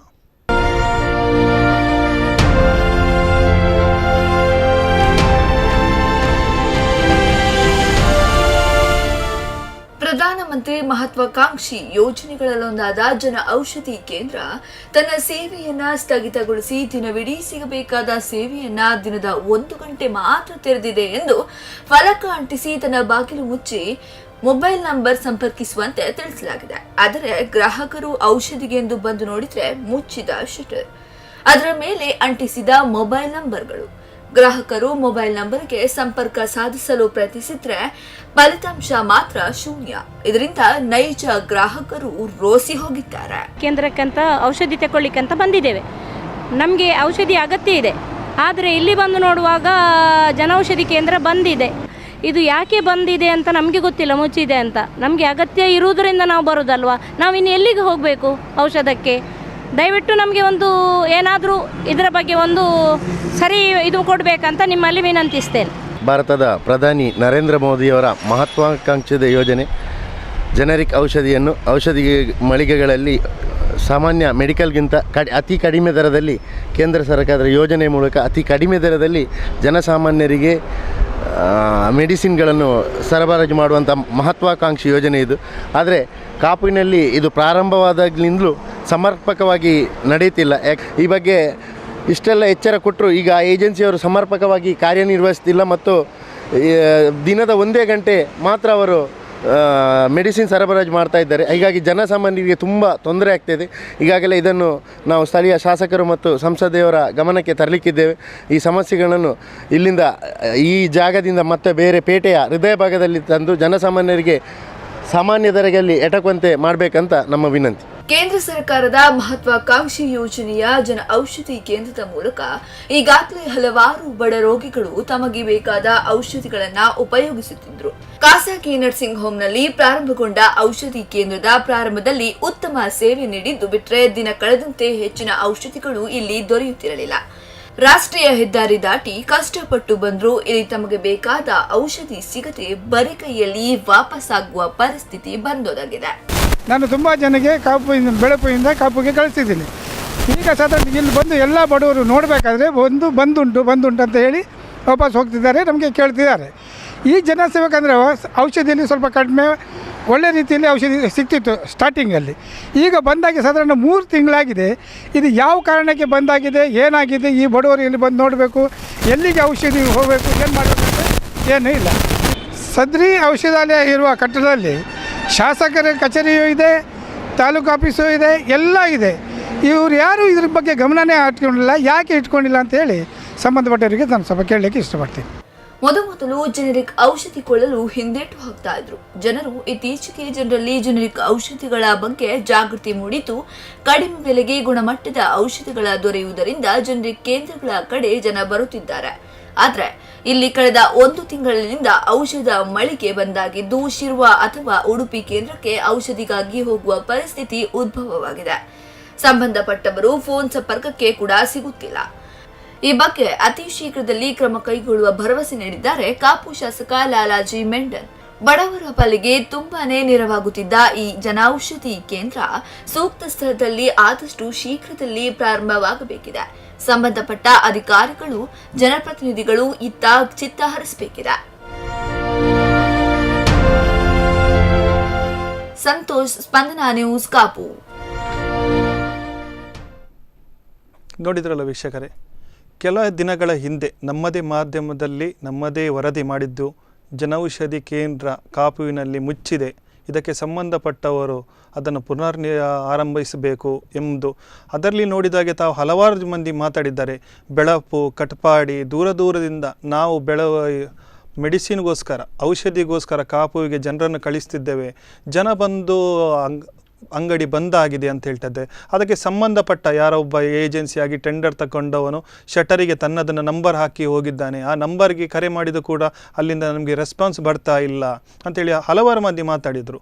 ಇದನ್ನು ನೋಡಿ ಕಾಂಗ್ರೆಸ್ನಿಂದ ಸಹ ಇವತ್ತು ಪ್ರತಿಭಟನೆ ಆಗಿದೆ. ಅವರು ಜನರ ಪರವಾಗಿ ಇವತ್ತು ಒಂದು ಹೋರಾಟವನ್ನು ನಡೆಸಿದ್ದಾರೆ. ಇದರ ಬಗ್ಗೆ ಚರ್ಚೆ ನಡೆಸ್ತಾ ಇದ್ದರು. ನಮ್ಮೊಂದಿಗೆ ವಿಶ್ವಾಸ್ ಅಮೀನ್ ಅವರು, ಉಡುಪಿ ಜಿಲ್ಲಾ ಯುವ ಕಾಂಗ್ರೆಸ್ನ ಜಿಲ್ಲಾಧ್ಯಕ್ಷರಿದ್ದು, ಅವರಿಗೆ ಮತ್ತೊಮ್ಮೆ ಸ್ವಾಗತವನ್ನು ಮಾಡಿಸ್ತೀನಿ. ನೋಡಿದ್ರಲ್ಲ ಸರ್, ಕಟ್ಪಾಡಿ ಭಾಗದಿಂದ, ಬೆಳಪು ಭಾಗದಿಂದ ಅಥವಾ ಇನ್ನಿತರ ಭಾಗದಿಂದ, ಅದರಲ್ಲಿ ಒಬ್ಬರು ಹೇಳಿದರು, ನಾನು ಜನರಿಕ್ ಮೆಡಿಸಿನ್ ಅಲ್ಲಿ ಸಿಗ್ತದೆ ಹೋಗಿ ಅಂತ ಜನರಿಗೆ ಕಳಿಸ್ತೇನೆ, ಅವರು ಬಂದು ನೋಡುವಾಗ ಇಲ್ಲಿ ಬಾಗಿಲು ಹಾಕಿದೆ. ಅದರಗೋಸ್ಕರವೇ ಈಗ ಜನ ಅಲ್ಲಿಂದ ದೂರದಿನ. ಬೆಳಪು ಎಂಬುದು ನನಗೆ ತಿಳಿದಾಗೆ 10-15 ಕಿಲೋಮೀಟರ್ ಒಂದು ಒಳಗಿದೆ ಕಾಪುವಿನಿಂದ. ಅದೇ ಜನರಿಕ್ ಔಷಧಾಲಯಕ್ಕೆ ಹೋಗುದು ಯಾರು? ಇದೆ ಬಡವರು, ಕೂಲಿ ಕಾರ್ಮಿಕರು, ಇದು ಸ್ವಲ್ಪ ತುಂಬಾನೇ ಕಷ್ಟ ಇದ್ದವರು ಹೋಗ್ತಾರೆ. ಆದ್ರೆ ಇಂಥವರಿಗೆ ಇಂಥ ಒಂದು ಈಗ ಏನಾಗಿದೆ ಅಂದ್ರೆ ಹೋಗಿ ಅಂತ ಹೇಳಿ ಅವರ ಬೀಗ ಜಡ್ದದ್ ನೋಡಿ ಮುಖಕ್ಕೆ ಒಂದು ಕಪಾಳಕ್ಕೆ ಹೊಡೆದಾಗೆ. ಇವತ್ತು ಏನು ಅಲ್ಲಿ ಒಂದು ಬಡ ರೋಗಿ, ಅವನು ಸೀರಿಯಸ್ ಕಂಡೀಷನ್ ಅಲ್ಲಿ ಇರ್ತಾನೆ, ಅವನ ಕೈಯಲ್ಲಿ ದುಡ್ಡಿರೋದಿಲ್ಲ, ಅವನು ಅಲ್ಲಿಂದನೂ ಇಲ್ಲಿಂದನೂ ಸ್ವಲ್ಪ ದುಡ್ಡು ಹೊಂದಿಸಿ ಒಂದು ಜನರಿಕ್ ಔಷಧಿಗೆ ಕೇಂದ್ರಕ್ಕೆ ಹೋಗಿ ಔಷಧಿ ತರುವ, ಇವತ್ತೇನು ಅದನ್ನು ತಕೊಂಡು 4 ದಿವಸ ಹೆಚ್ಚು ಬದುಕಬಹುದಂತ ಬಂದಾಗ ಅದು ಮುಚ್ಚಿರುವಾಗ ಅವನ ಕಪಾಳಕ್ಕೆ ಹೊಡೆದಾಗೆ. ಮತ್ತೊಂದು ಗಮನಿಸಬೇಕಾದ್ರೆ ಭಾರತದಲ್ಲಿ 30-40% ಜನ ಇವತ್ತು ಔಷಧಿ ತಕೊಳ್ಳಿಕ್ಕೆ ಹಣ ಇಲ್ಲದೆ ಸಾಯ್ತಾ ಇದ್ದಾರೆ. ಅಲ್ಲಿ ಇಂಥ ಪರಿಸ್ಥಿತಿ ಇರುವಾಗ ಇಂಥ ಜವಾಬ್ದಾರಿಯುತವಾದ, ಈಗ ಅದು ಎಲ್ಲೂ ಇಲ್ಲ. ಶಾಸಕರ ಕಚೇರಿಯ ಡೈಲಿ ಶಾಸಕರು ತಮ್ಮ ಶಾಸಕರ ಕಚೇರಿಗೆ ಬರಬೇಕಾದ್ರೆ ಅದನ್ನು ನೋಡಿಯೇ ಬರಬೇಕು. ಸೊ ಇಷ್ಟು ಜನರ ಬಗ್ಗೆ ಕಾಳಜಿ ಇದ್ದ ಒಬ್ಬ ಶಾಸಕ ಆದ್ರೆ ಏನಾದ್ರೂ ಹೋರಾಟ ಮಾಡಿ ತನ್ನ ಶಕ್ತಿ ಇದ್ರೆ ಅದನ್ನು ತೆರೆಬೇಕಿತ್ತು. ಇವತ್ತು ಜನರ ಬಗ್ಗೆ ಕಾಳಜಿ ಇಲ್ಲ ಅಂತ ಹೇಳಿ ಇದು ಸ್ಪಷ್ಟವಾಗಿ ಕಾಣ್ತದೆ. ಮತ್ತೊಂದು ಹೇಳ್ಬೇಕು ಸರ್, ಅಲ್ಲಿ ಶಟರಿಗೆ ಯಾರೋ ಏಜೆನ್ಸಿ ಮೊಬೈಲ್ ನಂಬರ್ ಹಾಕಿದ್ದಾರೆ, ಅದಕ್ಕೆ ಫೋನ್ ಮಾಡಿದ್ರೆ ಯಾವುದೇ ರೆಸ್ಪಾನ್ಸ್ ಇಲ್ಲ, ಯಾವುದೇ ರೆಸ್ಪಾನ್ಸ್ ಇಲ್ಲ. ಅವ್ರ ಕರೆಗೆ ಸ್ವೀಕರಿಸ್ತಾರ, ಕೆಲವರು ಹೇಳ್ತಾರೆ ಸ್ವೀಕರಿಸ್ತಾರೆ ಅಂತ ಹೇಳಿ, ಕೆಲವರು ರಿಸೀವ್ ಮಾಡ್ತಿಲ್ಲ, ಸ್ವೀಕರಿಸಿದ್ರೆ ಸರಿಯಾಗಿ ಉತ್ತರ ನೀಡುತ್ತಿಲ್ಲ ಅಂತ ಕಂಪ್ಲೇಂಟ್ ಬಂದಿದೆ ಅದರಲ್ಲಿ. ಹಾಗೆ ಮತ್ತು ಖಾಸಗಿ ನರ್ಸಿಂಗ್ ಬಗ್ಗೆ ಗೊತ್ತಿಲ್ಲ. ಆದ್ರೆ ಇದು ಈಗ ನಮ್ಮ ಬೇಡಿಕೆ ಇರುವುದು ಅಷ್ಟೇ, ಆದಷ್ಟು ಶೀಘ್ರವಾಗಿ ಇದನ್ನ ತೆರೆಯಬೇಕು. ತೆರೆಯಲಿಲ್ಲದಿದ್ರೆ ಮುಂದಿನ ದಿವಸದಲ್ಲಿ MP ಅವರ ಕಚೇರಿ ಮುಂದೆ ಜಿಲ್ಲಾ ಮಟ್ಟದಿಂದ ಎಲ್ಲ ಕಾಂಗ್ರೆಸ್ನ ನಾಯಕರು, ಕಾರ್ಯಕರ್ತರು ಇವತ್ತು ಧರಣಿಯನ್ನು ಕೂಡ್ತೇವೆ. ಅದು ತೆರೆಯುವ ತನಕ ಧರಣಿಯನ್ನು ಕೂಡ್ತೇವೆ, MP ಕಚೇರಿ ಮುಂದೆನೆ ಕೂಡ್ತೇವೆ. ಅದು ಸಹ ಕಾಪುವಿನ ಹೃದಯ ಭಾಗದಲ್ಲಿ ಬೇಕು ಹೇಳುದು, ಅದು ಸ್ವಲ್ಪ ದೂರ ಆ ಜಾಗದಲ್ಲಿ ಬೇಡ. ಕಾಪುವಿನ ಹೃದಯ ಭಾಗದಲ್ಲಿ ಎಲ್ಲಿ ಬಸ್ ಸ್ಟ್ಯಾಂಡ್ ಇದೆ, ಎಲ್ಲಿ ಜನರು ಸೇರ್ತಾರೆ, ಕಾಪು ಪೇಟೆಯಲ್ಲೇ ಈ ಜನೌಷಧಿ ಕೇಂದ್ರವನ್ನ ತೆರೆಯಬೇಕಂತ ಹೇಳಿ ನಾವು ಆಗ್ರಹಿಸ್ತೇವೆ. ಮತ್ತೊಮ್ಮೆ ಗಮನಿಸಬೇಕಾದ್ರೆ ಸರ್, ಈಗ ನಾವು ಜನರಿಕ್ ಔಷಧಿಯನ್ನು ನೋಡಬೇಕಾದ್ರೆ ಮಾನ್ಯ ಸಿದ್ದರಾಮಯ್ಯನವರ ಸರ್ಕಾರ ಇರುವಾಗ, ರಮೇಶ್ ಕುಮಾರ್ ಅವರು ಆರೋಗ್ಯ ಸಚಿವರು ಇರುವಾಗಲೂ ರಾಯಚೂರಲ್ಲಿ ಹೆಚ್ಚಿನ ಜನೌಷಧಿ ಕೇಂದ್ರ ತೆರೆದಿದ್ದಾರೆ. ಹಾಗೂ ಅಲ್ಲದೆ ಅವರು ಕೂಡ ಈ ಒಂದು ಜನರಿಕ್ ಔಷಧಿ ಎಂಬುದು ಉತ್ತಮ ಯೋಜನೆ ಅಂತ ಹೇಳಿ ಅವರು ಸಹ ತುಂಬಾ ಸಹಕಾರವನ್ನು ಪುಷ್ ಮಾಡಿದ್ದಾರೆ. ರಮೇಶ್ ಕುಮಾರ್ನವರು ಅವರು ವೈದ್ಯಕೀಯ ಆರೋಗ್ಯ ಸಚಿವರಾಗಿದ್ದಾಗ ಬಹಳಷ್ಟು ಕ್ರಮಗಳನ್ನು ತಗೊಂಡಿದ್ದಾರೆ, ಅದರ ಮೇಲೆ ಇಂಪಾರ್ಟೆನ್ಸ್ ಕೊಟ್ಟಿದ್ದಾರೆ. ಮತ್ತೆ ಆ ಭಾಗದಲ್ಲಂತೂ ಇದರ ಬಗ್ಗೆ ತುಂಬಾ ಪ್ರಚಾರ, ಎಜುಕೇಶನ್ ಮಾಡಿದ್ದಾರೆ. ಜನರಿಕ್ ನ ಏನು ವ್ಯವಸ್ಥೆ ಇದೆ, ಇದರ ಸೇಮ್ ಮೆಡಿಸಿನ್ ಸಿಗೋದು ಅಂತೇಳಿ. ಇವತ್ತು ಕರಾವಳಿ ಭಾಗದಲ್ಲಿ ನಾವೆಲ್ಲ ತುಂಬಾ ಎಜುಕೇಟೆಡ್, ನಮ್ಗೆ ಎಲ್ಲ ಬ್ರಾಂಡೆಡ್ ಬೇಕು, ಏನಿದ್ರು ಬ್ರಾಂಡೆಡ್ ಬೇಕು. ಸೊ ನಾವು ಅದಕ್ಕೆ ಮಾರಿ ಹೋಗ್ತೇವೆ. ಆದ್ರೂ ಒಂದು ರೀತಿಯ ಎಲ್ಲ ಸೋಷಿಯಲ್ ಮೀಡಿಯಾ ಇರ್ಬೋದು, ಎಲ್ಲರಲ್ಲಿ ಇರ್ಬೋದು, ಅಮೀರ್ ಖಾನ್ ಅವರು ಒಂದು ಸತ್ಯಮೇವ ಜಯತೆ ಅಂತ ಒಂದು ಪ್ರೋಗ್ರಾಮ್ ಮಾಡಿದ್ರು. ಅದರಲ್ಲಿ ಜನರಿಕ್ ನ ಬಗ್ಗೆ ತುಂಬಾ ಉತ್ತಮವಾಗಿ ಅದನ್ನು ವಿವರಿಸಿದ್ರು, ಜನರಿಕ್ ಔಷಧ ಕೇಂದ್ರದ ಬಗ್ಗೆ ಸತ್ಯಮೇವ ಜಯತೆ ಪ್ರೋಗ್ರಾಮ್ ಅಲ್ಲಿ. ಆಮೇಲೆ ಇನ್ನೂ ಇಫೆಕ್ಟಿವ್ ಆಯ್ತು, ಅದರ ಬಗ್ಗೆ ಜನರಿಗೆ ಅರಿವು ಸಿಕ್ತು. ಈಗ ಬಿಜೆಪಿ ಅವರು ಸ್ವಲ್ಪ ಪ್ರಚಾರಕ್ಕೆ ಇಂಪಾರ್ಟೆನ್ಸ್ ಕೊಡೋದ್ರಿಂದ ಜನರಿಗೆ ಅದರ ಮಾಹಿತಿ ಸಿಕ್ಕಿದೆ. ಸೊ ಮಾಹಿತಿ ಕೊಟ್ಟಾದ್ಮೇಲೆ ನೀವು 600 ಔಷಧ ಕೊಡ್ತೇನೆ ಅಂತ ಹೇಳಿ ಪ್ರಾಮಿಸ್ ಮಾಡಿದ ಮೇಲೆ ಅದು ಯಾವುದೇ ಕಾರಣಕ್ಕೂ ಅದರ ಮೇಲೆ ಚೆಲ್ಲಾಟ ಆಡಬಾರ್ದು. ಅದರ ಜವಾಬ್ದಾರಿ ಕೇಂದ್ರ ಸರ್ಕಾರಕ್ಕೆ, ಸಂಸದರಿಗೆ, ಪ್ರಧಾನಮಂತ್ರಿ ಅವರಿಗೆ, ಸಂಬಂಧಪಟ್ಟವರಿಗೆ ಇರುತ್ತದೆ. ಯಾವುದೇ ಕಾರಣಕ್ಕೂ ಔಷಧಿ ಅಂದ್ರೆ ಈಗ ಬೇರೆ ತರ ಅಲ್ಲ. ಇವತ್ತು ನೀರಿಲ್ಲದಿದ್ರೆ ಪಕ್ಕದವನ ಜೊತೆ ಹೋಗಿ ಕೇಳ್ಬೋದು, ಅಲ್ಲ ಬೇರೆ ವಸ್ತು ಇಲ್ಲದಿದ್ರೆ, ಅಕ್ಕಿ ಸಿಗ್ಲಿಲ್ಲ ಅಂದ್ರೆ ದಿನನಿತ್ಯದ ಉಪಯೋಗ ವಸ್ತುವನ್ನ ತಗೊಳ್ಬಹುದು. ಆದ್ರೆ ಔಷಧಿ ಆಗಲ್ಲ, ಅದು ಜೀವದ ಪ್ರಶ್ನೆ. ಕ್ರಿಟಿಕಲ್ ಸಂದರ್ಭದಲ್ಲಿ ಜೀವದ ಒಂದು ಕರೆ ಇದೆ ಸರ್. ಹಲೋ ಹಲೋ ಸರ್, ನಮಸ್ತೆ. ಯಾರು ಸರ್, ಎಲ್ಲಿಂದ? ಉಡುಪಿನಲ್ಲಿ. ಜನರಿಗೆ ಔಷಧಿ ಬಂದಿದ್ದು ಭಾರಿ ಒಳ್ಳೆದಾಯ್ತು. ಜನರಿಗೆ ಅಷ್ಟು ಅನುಕೂಲವಾಗಿದೆ. ಈ ಹಾಸ್ಪಿಟಲ್ ಅಲ್ಲಿ ಇರ್ಬೋದು, ಇದರಲ್ಲಿ ದೊಡ್ಡ ದೊಡ್ಡ ತಪಾಸಣೆ ಹೋದಾಗ ನೀವು ಸ್ಟಂಟ್ ಹಾಕೋ ವಿಷಯದಲ್ಲಿ ಇರ್ಬೋದು, 4 ಲಕ್ಷ 5 ಲಕ್ಷ ತಗೊಳ್ಳುವಂತ ವಿಷಯದಲ್ಲಿ ಇರ್ಬೋದು, ಭಾರಿ ಅನುಕೂಲ ಆಗಿದೆ ಅಂತ ಹೇಳ್ಬೋದು ನಾವು ಹಾಸ್ಪಿಟಲ್ ಇಂದ. ಸರ್, ಆದ್ರೂ ಸಹ ಈ ಕಾಪು ಭಾಗದಲ್ಲಿ, ಕರಾವಳಿ ಭಾಗದಲ್ಲಿ ನಾವು ಅಂದುಕೊಂಡಷ್ಟು ಒಂದು ಜನರಿಕ್ ಕೇಂದ್ರಗಳು ತೆರಿತಾ ಇಲ್ಲ. ಕೇವಲ ಒಂದು ಬೆರಳೆಣಿಕೆಯಷ್ಟು ಇದೆ. ಮತ್ತು ಅವರು ಹೇಳಿದಂಥ ಏನು 600 ಔಷಧಿಗಳಿದೆ, ಆ 600 ಔಷಧಿಗಳಲ್ಲಿ ಸಹ ತುಂಬ ಔಷಧಿಗಳು ಸಿಗುತ್ತಿಲ್ಲ ಅಂತ ಹೇಳ್ತಾರೆ. ಒಬ್ಬರದ್ದು ದೂರು ಬರುತ್ತೆ, ಕೂಗು ಬರುತ್ತೆ. ಅದಕ್ಕೆ ತಾವೇನು ಹೇಳ್ತೀವಿ ಸರ್? ಒಂದು ಜನರಿಗೆ ಔಷಧಿ ಏನಂತ ಹೇಳಿದ್ರೆ, ಒಬ್ಬ ಮನುಷ್ಯನಿಗೆ ಜ್ವರ ಬಂದಾಗ ಜ್ವರಕ್ಕೆ ಮಾತ್ರ ಮೆಡಿಸಿನ್ ಕೊಡ್ತಾರೆ, ಕೆಮ್ಮು ಉಬ್ಬಸ ಇರುವುದಿಲ್ಲ. ಈ ಹೊರಗಡೆ ಹೋದಾಗ ಕೆಮ್ಮು, ಜ್ವರ, ತಲೆನೋವು ಎಲ್ಲ ಸೇರಿಸಿ ಒಂದು ಮೆಡಿಸಿನ್ ಕೊಡ್ತಾರೆ. ಜನರಿಗೆ ಏನಿದೆ ಅದು ನಮ್ಗೆ ಏನು ಕಾಯಿಲೆ ಇದೆ ಅದಕ್ಕೆ ತಕ್ಕವಾದ ಮೆಡಿಸಿನ್ ಅಲ್ಲಿ ಸಿಗ್ತದೆ ಅಲ್ಲಿ. ಮತ್ತು ಸರ್ ಬ್ರಹ್ಮಾವರದಲ್ಲಿ, ಕುಂದಾಪುರದಲ್ಲಿ ಅಲ್ಲಲ್ಲಿ ಎಲ್ಲ ಆಗ್ಬೇಕಂತ ನಾವು ಇದ್ರ ಬಗ್ಗೆ ಅನುಕೂಲ ಮಾಡ್ತಾ ಇದ್ದೀವಿ ಸರ್. ಈಗ ನಿಮ್ಮ ಪರಿಸರದಲ್ಲಿ ಇದೆಯಾ ಸರ್ ಜನರಿಕ್ ಔಷಧಿ ಕೇಂದ್ರ? ಈ ಬ್ರಹ್ಮಾವರದಲ್ಲಿ ಗೌರ್ಮೆಂಟ್ ಹಾಸ್ಪಿಟಲ್ ಒಂದು ಆಗ್ತಿದೆಯಲ್ಲ ಸರ್, ಅಲ್ಲಿ ಬ್ರಹ್ಮಾವರದಲ್ಲಿ ಒಂದು ಆಗ್ತಿದೆ. ಹಾಗೆ ನಮಗೆ ಸಿಗ್ತಾ ಇದೆ ಔಷಧಿಗಳು ಬೇಕಾದಾಗ? ಹೌದು. ಹಾಂ, okay sir, okay sir, okay, thank you sir ಕಲೆ ಮಾಡೋದಕ್ಕೆ. ಅವರು ಹೇಳೋ ಪ್ರಕಾರ ಬ್ರಹ್ಮಾವರ ಭಾಗದಲ್ಲಿ ಆಗಲಿ, ಉಡುಪಿ ಭಾಗದಲ್ಲಿ ಇದೆ. ಮತ್ತೆ ಕೆಲವು ಕಾಪುವಿನ ಜನತೆ ಏನು ಮಾಡಿ, ಕಾಪು ಶಾಸಕರು ನಿದ್ದೆ ಮಾಡ್ತಿದ್ದಾರೆ. ಹಾಗಾಗಿ ಕೆಲವು ಔಷಧಿಗಳು ಒಳ್ಳೇದಿದೆ. ಆದರೆ ಅದರಲ್ಲಿ ಕೆಲವರು ಅವರು ಹೇಳಿದಾಗೆ ಕೆಮ್ಮು, ನೆಗಡಿ, ಶೀತ ಅಂಥದ್ದಕ್ಕೆ ಬೇಕಾದದ್ದು ಸಿಗುತ್ತೆ ಅಂತ ಹೇಳ್ತಾ ಇದ್ದಾರೆ.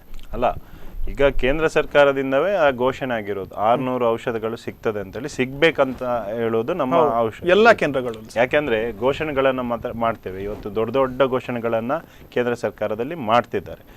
ಮೇಕ್ ಇನ್ ಇಂಡಿಯಾ ಅಂತ ಹೇಳ್ತಿದ್ದಾರೆ, ಫಸಲ್ ಬಿಮಾ ಯೋಜನೆ ಅಂತ ಹೇಳ್ತಿದ್ದಾರೆ, ಸ್ವಚ್ಛ ಭಾರತ ಅಂತ ಹೇಳ್ತಿದ್ದಾರೆ, ಹಲವಾರು ಘೋಷಣೆಗಳನ್ನ ಮಾಡ್ತಿದ್ದಾರೆ. ಇದರಲ್ಲಿ ಸಕ್ಸಸ್ಫುಲ್ ಏನಾಗಿದೆ, ಇಂಪ್ಲಿಮೆಂಟೇಷನ್, ಲಾಗು ಮಾಡೋದು ಇಂಪಾರ್ಟೆಂಟ್. ಈಗ ಅನ್ನಭಾಗ್ಯ, ಸಿದ್ದರಾಮಯ್ಯನವರು ಅನ್ನಭಾಗ್ಯ ಘೋಷಣೆ ತಂದ್ರು.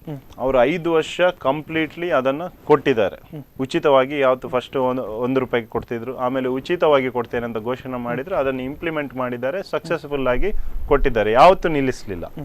ಇಂದಿರಾ ಕ್ಯಾಂಟೀನ್ ಸ್ಟಾರ್ಟ್ ಮಾಡಿದ್ರು. ಇಂದಿರಾ ಕ್ಯಾಂಟೀನು ಅಷ್ಟೇ, ಅದನ್ನು ಏನನ್ನು ಪ್ರಾಮಿಸ್ ಮಾಡಿದ್ದಾರೆ ಅದನ್ನು ಡೆಲಿವರ್ ಮಾಡಿದ್ದಾರೆ, ಅದನ್ನು ಇಂಪ್ಲಿಮೆಂಟ್ ಮಾಡಿದ್ದಾರೆ, ಲಾಗು ಮಾಡಿದ್ದಾರೆ. ಆದರೆ ಇವತ್ತು ಕೇಂದ್ರ ಸರ್ಕಾರ ಏನು ಮಾಡ್ತಿದೆ, ಎಲ್ಲ ಘೋಷಣೆಗಳನ್ನು ಮಾಡ್ತಿದೆ. ಸ್ವಚ್ಛ ಭಾರತ ಅಂತ ಘೋಷಣೆ ಮಾಡ್ತಿದೆ, ನಿಮ್ಮದೇ ಪೊರಕೆ ನಿಮ್ಮದೇ ಕಸ ನೀವೇ ಗುಡಿಸಬೇಕು, ನಿಮ್ಮದೇ ಕಸವನ್ನು ನೀವೇ ಗುಡಿಸಬೇಕು. ಬರೀ ಒಂದು ಘೋಷಣೆಗೆ ಮಾತ್ರ ಸೀಮಿತ ಆಗ್ತಿದೆ, ಇಂಪ್ಲಿಮೆಂಟೇಷನ್ ಆಗ್ತಿಲ್ಲ ಅನ್ನೋದೇ ನಮ್ಮ ದೂರು. ಅದರಿಂದ ಇದರ ಬಗ್ಗೆ ನಾವು ಘೋಷಣೆ ಮಾಡೋದು ತುಂಬ ಸುಲಭ. ಮತ್ತು ಘೋಷಣೆ ಮಾಡಿ ಒಳ್ಳೊಳ್ಳೆ ಅವರು ನೇಮಿಂಗ್ಸನ್ನು ಮಾಡ್ತಾರೆ. ಸಬ್ಕಾ ಸಾಥ್ ಸಬ್ಕಾ ವಿಕಾಸ್, ಏಕ್ ಭಾರತ್ ಶ್ರೇಷ್ಠ ಭಾರತ್. ಅದು ಹೇಳಲಿಕ್ಕೆ ಕೇಳಲಿಕ್ಕೆ ತುಂಬ ಇಂಪು ಆಗಿರ್ತದೆ, ಆದರೆ ಅದರಲ್ಲಿ ಇಂಪ್ಲಿಮೆಂಟೇಷನ್ ಆಗಬೇಕು. ಇವತ್ತು BJP ಅವರು ಅವರ ಡೆವಲಪ್ಮೆಂಟ್ ಎಜೆಂಡಾವನ್ನು ಕಂಪ್ಲೀಟ್ ಆಗಿ ಬಿಟ್ಟಿದ್ದಾರೆ. ಈಗ ಅವರಿಗೆ ಉಳಿದಿರೋದು ಬರೀ ಧ್ರುವೀಕರಣ. ಧ್ರುವೀಕರಣ ಅಂದರೆ ಹಿಂದೂ ಮುಸ್ಲಿಂ ಅಂತ ಮಾಡಿ ಧ್ರುವೀಕರಣ ಹಾಗೆ ಫೇಕ್ ರಾಷ್ಟ್ರೀಯತೆ, ಇದನ್ನು ಮಾತ್ರ ಮಾಡ್ತಿದ್ದಾರೆ. ಮತ್ತು ಇವತ್ತು BBC ಅವರು ನಿನ್ನೆ ನಮ್ಮನ್ನೇ ಒಂದು ವರದಿ ಕೊಟ್ಟಿದ್ದಾರೆ. ಇಲ್ಲಿ ಭಾರತದಲ್ಲಿ ಅತಿ ಹೆಚ್ಚು ಫೇಕ್ ಸುದ್ದಿಗಳನ್ನು ಮೋದಿಯವರ ಬಗ್ಗೆ ಆಗಲಿ BJP ಅವರ ಬಗ್ಗೆ ಆಗಲಿ ಫೇಕ್ ಸುದ್ದಿಗಳನ್ನು ಹರಡೋದ್ರಲ್ಲಿ ನಂಬರ್ 1 ಆಗಿದೆ ಅಂತ ಹೇಳಿ. ಸೊ ಈಗ ಡೆವಲಪಿಂಗ್ ನೇಷನ್ಸಿಂದ ಭಾರತವನ್ನು ತೆಗೆದುಹಾಕಿದ್ದಾರೆ. ಸೊ ಎಲ್ಲ ಅಂತ ಕೆಲವಾರು ಸುದ್ದಿಗಳನ್ನು ಇವತ್ತು ನಿಜ ಸುದ್ದಿಯನ್ನು ಬಿಟ್ಟು ಯಾರು ಯುನೆಸ್ಕೋ ಕೊಟ್ಟಿದೆ ಬೆಸ್ಟ್ ಪ್ರೈಮ್ ಮಿನಿಸ್ಟರ್ ಮೋದಿ ಅಂತ ಹೇಳಿ, ಯುನೆಸ್ಕೋ ಅಂಥ ಸಂಸ್ಥೆನ ಅದನ್ನು ತಿಳಿಸುವಂಥ ಅಥವಾ ರ್ಯಾಂಕಿಂಗ್ ಕೊಡುವಂಥ ಸಂಸ್ಥೆನ. ಸೊ ಹಲವಾರು ಸುಳ್ಳು ಸುದ್ದಿಗಳನ್ನು ಇವತ್ತು ಪ್ರಚಾರ ಮಾಡ್ತಿದ್ದಾರೆ ವಿನಃ ಇವರು ಏನು ಮತ್ತೆ ಒಂದು ಏನನ್ನು ಬಿಂಬಿಸ್ತಿದ್ದಾರೆ ಅಂದರೆ ಇವರಿಂದ ಮಾತ್ರ ದೇಶ ಉದ್ಧಾರ ಆಗಿರೋದು, ಇವ್ರಿಗಿಂತ ಮುಂಚೆ ಇದ್ದವರು ಏನೂ ಮಾಡಲಿಲ್ಲ, ನಾವೇ ಎಲ್ಲ ಮಾಡಿದ್ದು ಅಂತೇಳಿ ಇವತ್ತು ಪ್ರಚಾರ ಮಾಡ್ತಿದ್ದಾರೆ. ಮತ್ತು ಮೋದಿಯಿಂದ ಮಾತ್ರ ಈ ದೇಶವನ್ನು ಉಳಿಸಲಿಕ್ಕೆ ಸಾಧ್ಯ, ಬೇರೆಯವರಿಂದ ಏನೂ ಆಗೋದಿಲ್ಲ ಅನ್ನೋ ರೀತಿಯಲ್ಲಿ ಪ್ರಚಾರ ಮಾಡ್ತಿದ್ದಾರೆ. ಮತ್ತು ಆಗಲೇ ಹೇಳಿದ ಹಾಗೆ ಇವತ್ತು ಪತ್ರಕರ್ತರು ಪ್ರಶ್ನೆ ಮಾಡಿದರೆ ಅವರು ಕಾಂಗ್ರೆಸ್ ಚೇಳಗಳು, ಇವತ್ತು ಬೇರೆಯವರು ಯಾರಾದರೂ ಇವರನ್ನು ಪ್ರಶ್ನೆ ಮಾಡಿದರೆ ಅವರು ದೇಶ ವಿರೋಧಿಗಳು ಅಂತೇಳಿ ಬಿಂಬಿಸ್ತಿದ್ದಾರೆ. ಇದೊಂದು ತುಂಬ ಇವತ್ತು ಟೆರಿಬಲ್ ಆದಂಥ ಸಿಚುವೇಶನ್. ಯಾರು ಆದರೆ ಪ್ರಶ್ನೆ ಮಾಡಲಿಕ್ಕಿಲ್ವ. ಡೆಮೋಕ್ರಸಿ ಅಂದರೆ ಪ್ರಶ್ನೆ ಮಾಡೋದು ನಮ್ಮ ಅಧಿಕಾರ, ಅವರು ಉತ್ತರ ಕೊಡಬೇಕು. ನಾವು ಆಯ್ಕೆ ಮಾಡಿರುವಂಥ ಸಂಸದರು, ಸಚಿವರು, ಪ್ರಧಾನಮಂತ್ರಿಗಳು ಅವ್ರು ನಮಗೆ ಉತ್ತರ ಕೊಡಬೇಕು. ಅವ್ರ ಜೊತೆ ಪ್ರಶ್ನೆ ಕೇಳೋದು ಬೇರೆ ಯಾರ ಜೊತೆ ಪ್ರಶ್ನೆ ಕೇಳಬೇಕು ನಾವು? ಸರ್, ಇದು ನೋಡುವಾದ್ರೆ ಶಾಸಕರು ಸಂಸದರು ಬಿಡು ಈಗ ಸರ್ಕಾರ ಬರುವಾಗ ತಮ್ಮದೇ ಸಮ್ಮಿಶ್ರ ಸರ್ಕಾರ ಇದೆ, ತಮ್ಮದೇ ಆರೋಗ್ಯ ಸಚಿವರು, ಅವರ ಗಮನಕ್ಕೆ ಹರಿಸಿದ್ರ? ಅವರಿಂದ ಏನಾದ್ರು ನಿಮ್ಗೆ ರೆಸ್ಪಾನ್ಸಿಬಲ್? ಇದು ಡೈರೆಕ್ಟ್ಲಿ ಇದು ಕೇಂದ್ರ ಸರ್ಕಾರದ ಅಂಡರ್. ಹೌದು, ಕೇಂದ್ರ ಸರ್ಕಾರದ ಇರುತ್ತೆ. ಅವರು ಆರೋಗ್ಯ ಸಚಿವರು ಈ ಭಾಗಕ್ಕೆ ಬಂದ್ರೆ ಖಂಡಿತವಾಗ್ಲೂ ಅವರ ಗಮನಕ್ಕೂ ತರಲಾಗುವುದು. ಏನಾದ್ರು ಮನವಿ ಮಾಡ್ಲಿಲ್ಲ? ಇಲ್ಲ, ಇಲ್ಲಿ ತನಕ ನನ್ನ ಗಮನಕ್ಕೆ ಬರಲಿಲ್ಲ. ಮಾಡುವರು. ಯಾಕಂದ್ರೆ ಇದು ಡೈರೆಕ್ಟ್ಲಿ ಕಮ್ಸ್ ಅಂಡರ್ ಕೇಂದ್ರ ಸರ್ಕಾರ. ಹೌದು. ಮತ್ತೊಂದು ಈಗ ನೋಡ್ಬೇಕಾದ್ರೆ ಸರ್, ಈಗ ಜನೌಷಧಿ ಕೇಂದ್ರಗಳು ಈ ಕೇಂದ್ರ ಸರ್ಕಾರದಿಂದ NGOಗಳಿಗೆ, ಫಾರ್ಮಸಿಸ್ಟ್ಗಳಿಗೆ ಹಾಗೂ ನಿರುದ್ಯೋಗಿಗಳಿಗೆ, ಮತ್ತೊಂದು ಅದಕ್ಕೆ ಒಂದು ಡ್ರಗ್ ಲೈಸೆನ್ಸ್ ಹೊಂದಿದವನಿಗೆ ಅವರಿಗೆ ತುಂಬಾನೇ ಒಂದು ಪ್ರಾಶಸ್ತ್ಯ ನೀಡ್ತಾ ಬಂತು. ಅಂದ್ರೆ ಜನೌಷಧಿ ಕೇಂದ್ರಗಳಲ್ಲಿ ತೆರೆಯಲಿಕ್ಕೆ. ಅದ್ರ ಕರಾವಳಿ ಭಾಗದಲ್ಲಿ ನೋಡ್ಬೇಕಾದ್ರೆ ಈಚ ಭಾಗದಲ್ಲಿ ಯಾರು ಇಂಟ್ರೆಸ್ಟ್ ತೋರಿಸ್ತಿಲ್ವಾ? ಯಾಕಾಗಿರ್ಬೋದು? ಅಲ್ಲ, ಇದ್ರ ಬಗ್ಗೆ ಜಾಸ್ತಿ ಅವೇರ್ನೆಸ್ ಅನ್ನು ಕ್ರಿಯೇಟ್ ಮಾಡಬೇಕು. ಬರೀ ಅದೇ ಹೇಳಿದಲ್ಲ, ಬರೀ ಪ್ರಚಾರ ಅಲ್ಲ, ಇನ್ನಷ್ಟು ಅವೇರ್ನೆಸ್ ಅನ್ನು ಕ್ರಿಯೇಟ್ ಮಾಡಬೇಕು. ಮೇನ್ ಅಂದರೆ ಈಗ ಅದು ಡ್ರಗ್ ಆಡಿಟರ್ ಜನರಲ್ ಏನಿದೆ ಅವರೊಂದು ಸಂದರ್ಶನದಲ್ಲಿ ಹೇಳಿದ್ದಾರೆ. ಯಾಕಂದರೆ ನಾವು ಇವತ್ತು ಪ್ರೈಸನ್ನು ಕಡಿಮೆ ಮಾಡೋದಕ್ಕೆ ಕಾನ್ಸಂಟ್ರೇಟ್ ಮಾಡ್ತಿದ್ದೇವೆ, ಹೆಚ್ಚು ಸ್ಟೋರ್ಸ್ಗಳನ್ನು ತೆರೆಯೋದಕ್ಕೆ ಕಾನ್ಸಂಟ್ರೇಟ್ ಮಾಡ್ತಿದ್ದೇವೆ. ಬಿಟ್ಟರೆ ಸಪ್ಲೈ ಚೈನ್ ಬಗ್ಗೆ ಕೇಂದ್ರ ಸರ್ಕಾರ ವಿಶೇಷವಾಗಿ ಸಪ್ಲೈ ಚೈನ್ ಬಗ್ಗೆ, ಆ ಮೆಡಿಸಿನ್ನ ಕ್ವಾಲಿಟಿ ಬಗ್ಗೆ ಏನು ಅದರ ಬಗ್ಗೆ ಇನ್ವೆಸ್ಟ್ ಮಾಡ್ತಿಲ್ಲ, ಅದರ ಬಗ್ಗೆ ನಾವು ಯೋಚನೆ ಮಾಡ್ತಿಲ್ಲ. ಇಂಪಾರ್ಟೆನ್ಸನ್ನು ಬರೀ ನಂಬರ್ಸ್ ಬಗ್ಗೆ ಕೊಡ್ತಿದ್ದೇವೆ. ಸೊ ಇಂಪಾರ್ಟೆಂಟ್ ಏನಿದೆ ಅಲ್ಲಿ ಕ್ವಾಲಿಟಿ ಇರಬೇಕು. ಈಗ ಒಬ್ಬ ಮೆಡಿಕಲ್ ಪ್ರಾಕ್ಟೀಷನರ್ ಅದನ್ನು ರೆಕಮೆಂಡ್ ಮಾಡಬೇಕಾದ್ರೆ, ಒಬ್ಬ ಡಾಕ್ಟ್ರು ಈ ಮದ್ದನ್ನು ಜೆನರಿಕ್ ಮದ್ದನ್ನು ತೆಕೋ ಅಂತ ಅವನು ಚೀಟಿಯಲ್ಲಿ ಬರೆದು ಕೊಡಬೇಕಾದ್ರೆ ಅವನಿಗೂ ಧೈರ್ಯ ಇರಬೇಕು, ಅದು ಏನು ರಿಸಲ್ಟ್ ಇದೆ ಅದನ್ನು ಕೊಡ್ತದಂತೇಳಿ. ಸೊ ಅವರೇ ಕ್ವಶನ್ ಮಾರ್ಕ್ ಇದೆ, ಅದು ಬೇಕಾದಂಥ ಡಿಸೈರೇಬಲ್ ರಿಸಲ್ಟನ್ನು ಜೆನರಿಕ್ ಮೆಡಿಸಿನ್ಸ್ ಕೊಡ್ತದಾ ಇಲ್ವಾ ಅಂತ ಹೇಳಿ ಕ್ವಶನ್ ಮಾರ್ಕ್ ಇದೆ. ಸೊ ಇದನ್ನ ದೃಢೀಕರಿಸುವವರು ಯಾರು, ಯಾವ ಏಜೆನ್ಸಿ, ಇದರ ಬಗ್ಗೆ ಯಾರು ಇದೇ ಜೆನರಿಕ್ ಮದ್ದು ತಗೊಂಡ್ರೆ ಯಾವುದೇ ಬ್ರಾಂಡೆಡ್ ಮದ್ದು ತಗೊಂಡಷ್ಟೇ ಇಫೆಕ್ಟಿವ್ ಆಗಿ ಡಿಸೈರ್ಡ್ ರಿಸಲ್ಟ್ಸ್ ಕೊಡ್ಬೇಕಲ್ಲ, ಅದು ಕೊಡ್ತದೆ ಇಲ್ವಾ ಅಂತೇಳಿ ಇಲ್ಲ. ಸೊ ಅದರ ಬಗ್ಗೆ ಡಿಸೈಡ್ ಮಾಡೋರು ಯಾರು, ಅದರ ಬಗ್ಗೆ ಭರವಸೆ ಕೊಡೋರು ಯಾರು, ಇದರ ಬಗ್ಗೆ ಇನ್ನಷ್ಟು ನಾವು ಯೋಚನೆ ಮಾಡಬೇಕು, ಇದರ ಬಗ್ಗೆ ಕಾನ್ಸಂಟ್ರೇಷನ್ ಮಾಡಬೇಕು, ಥಿಂಕ್ ಟ್ಯಾಂಕ್ ಅನ್ನು ಮಾಡಬೇಕು. ಇದೇ ಫೀಲ್ಡಲ್ಲಿ ಮೇಲೆ ಬಂದಿರೋನು, ಇದೇ ಫೀಲ್ಡಲ್ಲಿ ಸ್ಪೆಷಲೈಸ್ಡ್ ಆದವರನ್ನು ಇದಕ್ಕೆ ನೇಮಕ ಮಾಡಬೇಕು ಹೆಡ್ ಆಗಿ. ಸರಿ ಸರ್, ಸರಿ, ಇನ್ನಷ್ಟು ಮಾಹಿತಿ ನೋಡಿದರೆ ವೀಕ್ಷಕರೇ, ಕೇಂದ್ರ ಜನೌಷಧಿ ಮದ್ದಿನ ಬಗ್ಗೆ ಎಸ್ಪೆಷಲಿ ಹೇಳುವುದಾದ್ರೆ ಇವತ್ತು ಕಾಪುವಿನಲ್ಲಿ ಜನೌಷಧಿ ಕೇಂದ್ರ ಬಂದ್ ಆಗಿರುವಂಥದ್ದು, ಅದರ ಬಗ್ಗೆ ಮಾತಾಡ್ತಿದ್ದೆ. ಇನ್ನಷ್ಟು ಮಾತಾಡ್ತಾ ಹೋಗೋಣ, ಔಷಧಿಯ ಬಗ್ಗೆ ಇನ್ನಷ್ಟು ತಿಳಿಯೋಣ ಒಂದು ಚಿಕ್ಕ ವಿರಾಮದ ನಂತರ.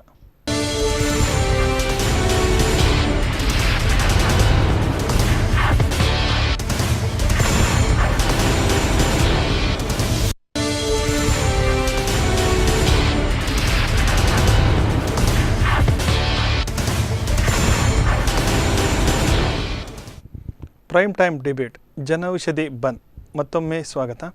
ನೋಡಿದ್ರಲ್ಲ ವೀಕ್ಷಕರೇ, ಕರಾವಳಿ ಭಾಗಕ್ಕೆ ಜನೌಷಧಿ ಕೇಂದ್ರಗಳು ಎಷ್ಟು ಅಗತ್ಯತೆ ಇದೆ, ಜನೌಷಧಿ ಕೇಂದ್ರದಿಂದ ಜನರಿಗೆ ಆಗುವಂಥ ಲಾಭಗಳು ಎಷ್ಟು, ಅದರಿಂದ ಆಗುವ ತೊಂದರೆಗಳು ಎಷ್ಟು ನೋಡ್ತಾ ಬಂದ್ವಿ.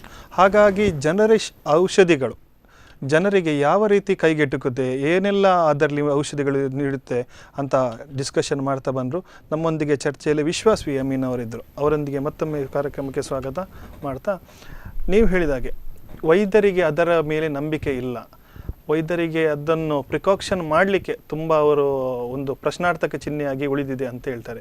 ನೀವು ನೋಡಿದಿರ್ಬೋದು, ಯಾವುದೇ ಒಂದು ಟ್ಯಾಬ್ಲೆಟ್ಸ್, ಫಾರ್ ಎಕ್ಸಾಂಪಲ್ ಈಗ ಪ್ಯಾರಾಸೆಟಮಾಲ್ ಮಾತ್ರೆಗಳು ಅದು ಸಹ ಸೇಮ್ ಸಿಗುತ್ತೆ, ಇದು ಸಹ ಸೇಮ್ ಸಿಗುತ್ತೆ, ರೇಟ್ ಮಾತ್ರ ಚೇಂಜ್.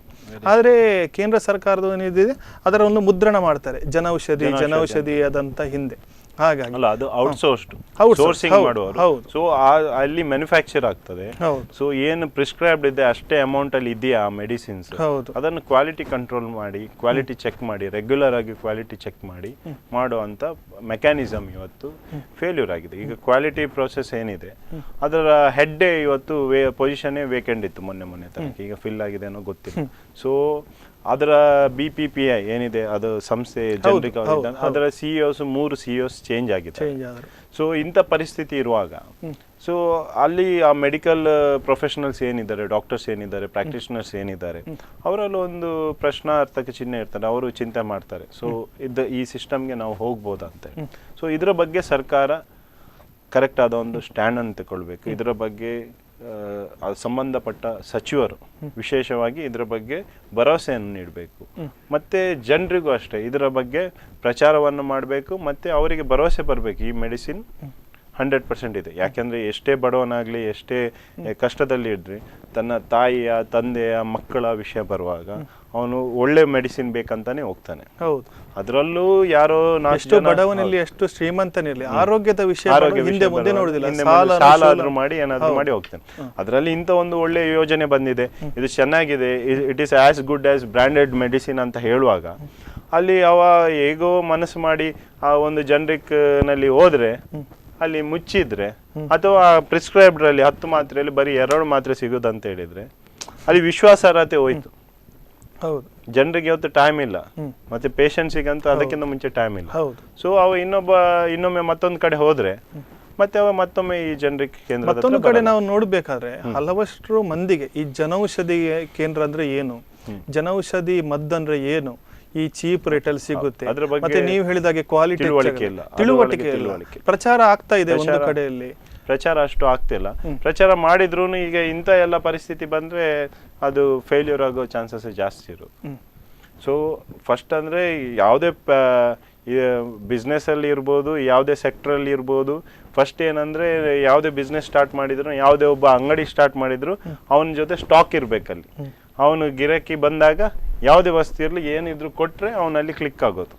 ಅಲ್ಲಿ ಇವತ್ತಿಲ್ಲ ನಾಳೆ ಬನ್ನಿ ಅಂತ ಹೇಳಿದ್ರೆ ಯಾವುದೇ ಬಿಸ್ನೆಸ್ ಕ್ಲಿಕ್ ಆಗೋದಿಲ್ಲ. ಇದು ವಿಶೇಷವಾಗಿ ಇವತ್ತು ಔಷಧಿ ಅದು ಜನರಿಗೆ ಒಂದು ಬಡವರಿಗೆ ಕಡಿಮೆ ರೇಟ್ ನಲ್ಲಿ ಸಿಗ್ಬೇಕಂತ ಒಂದು ಯೋಜನೆ 2015-16ರಲ್ಲಿ ಈ ಭಾರತ ಆರೋಗ್ಯ ಕುಟುಂಬ ಕಲ್ಯಾಣ ಯೋಜನೆ ಅಡಿಯಲ್ಲಿ ಆ ಕಾನ್ಸೆಪ್ಟ್ ಅಂತಂದ್ರೆ ಬಡವರಿಗೆ ಜನಸಾಮಾನ್ಯರಿಗೆ ಕೈಗೆಟಕುವ ದರದಲ್ಲಿ 90-95% ಕಮ್ಮಿ ಹಣದಲ್ಲಿ ಈ ಯೋಜನೆ ತಂದಿದ್ದು. ಅಂದ್ರೆ ಎಲ್ಲರೂ ತಗೊಳ್ಬೇಕು, ಯಾರು ಕೂಡ ಈ ಹಣದ ಕೊರತೆಯಿಂದ ಸಾಯಬಾರ್ದು, ಅಂದ್ರೆ ಔಷಧಿ ಖರೀದಿ ಸಾಯಬಾರ್ದು ಈ ಯೋಜನೆಯನ್ನು ತಂದಿದ್ದು.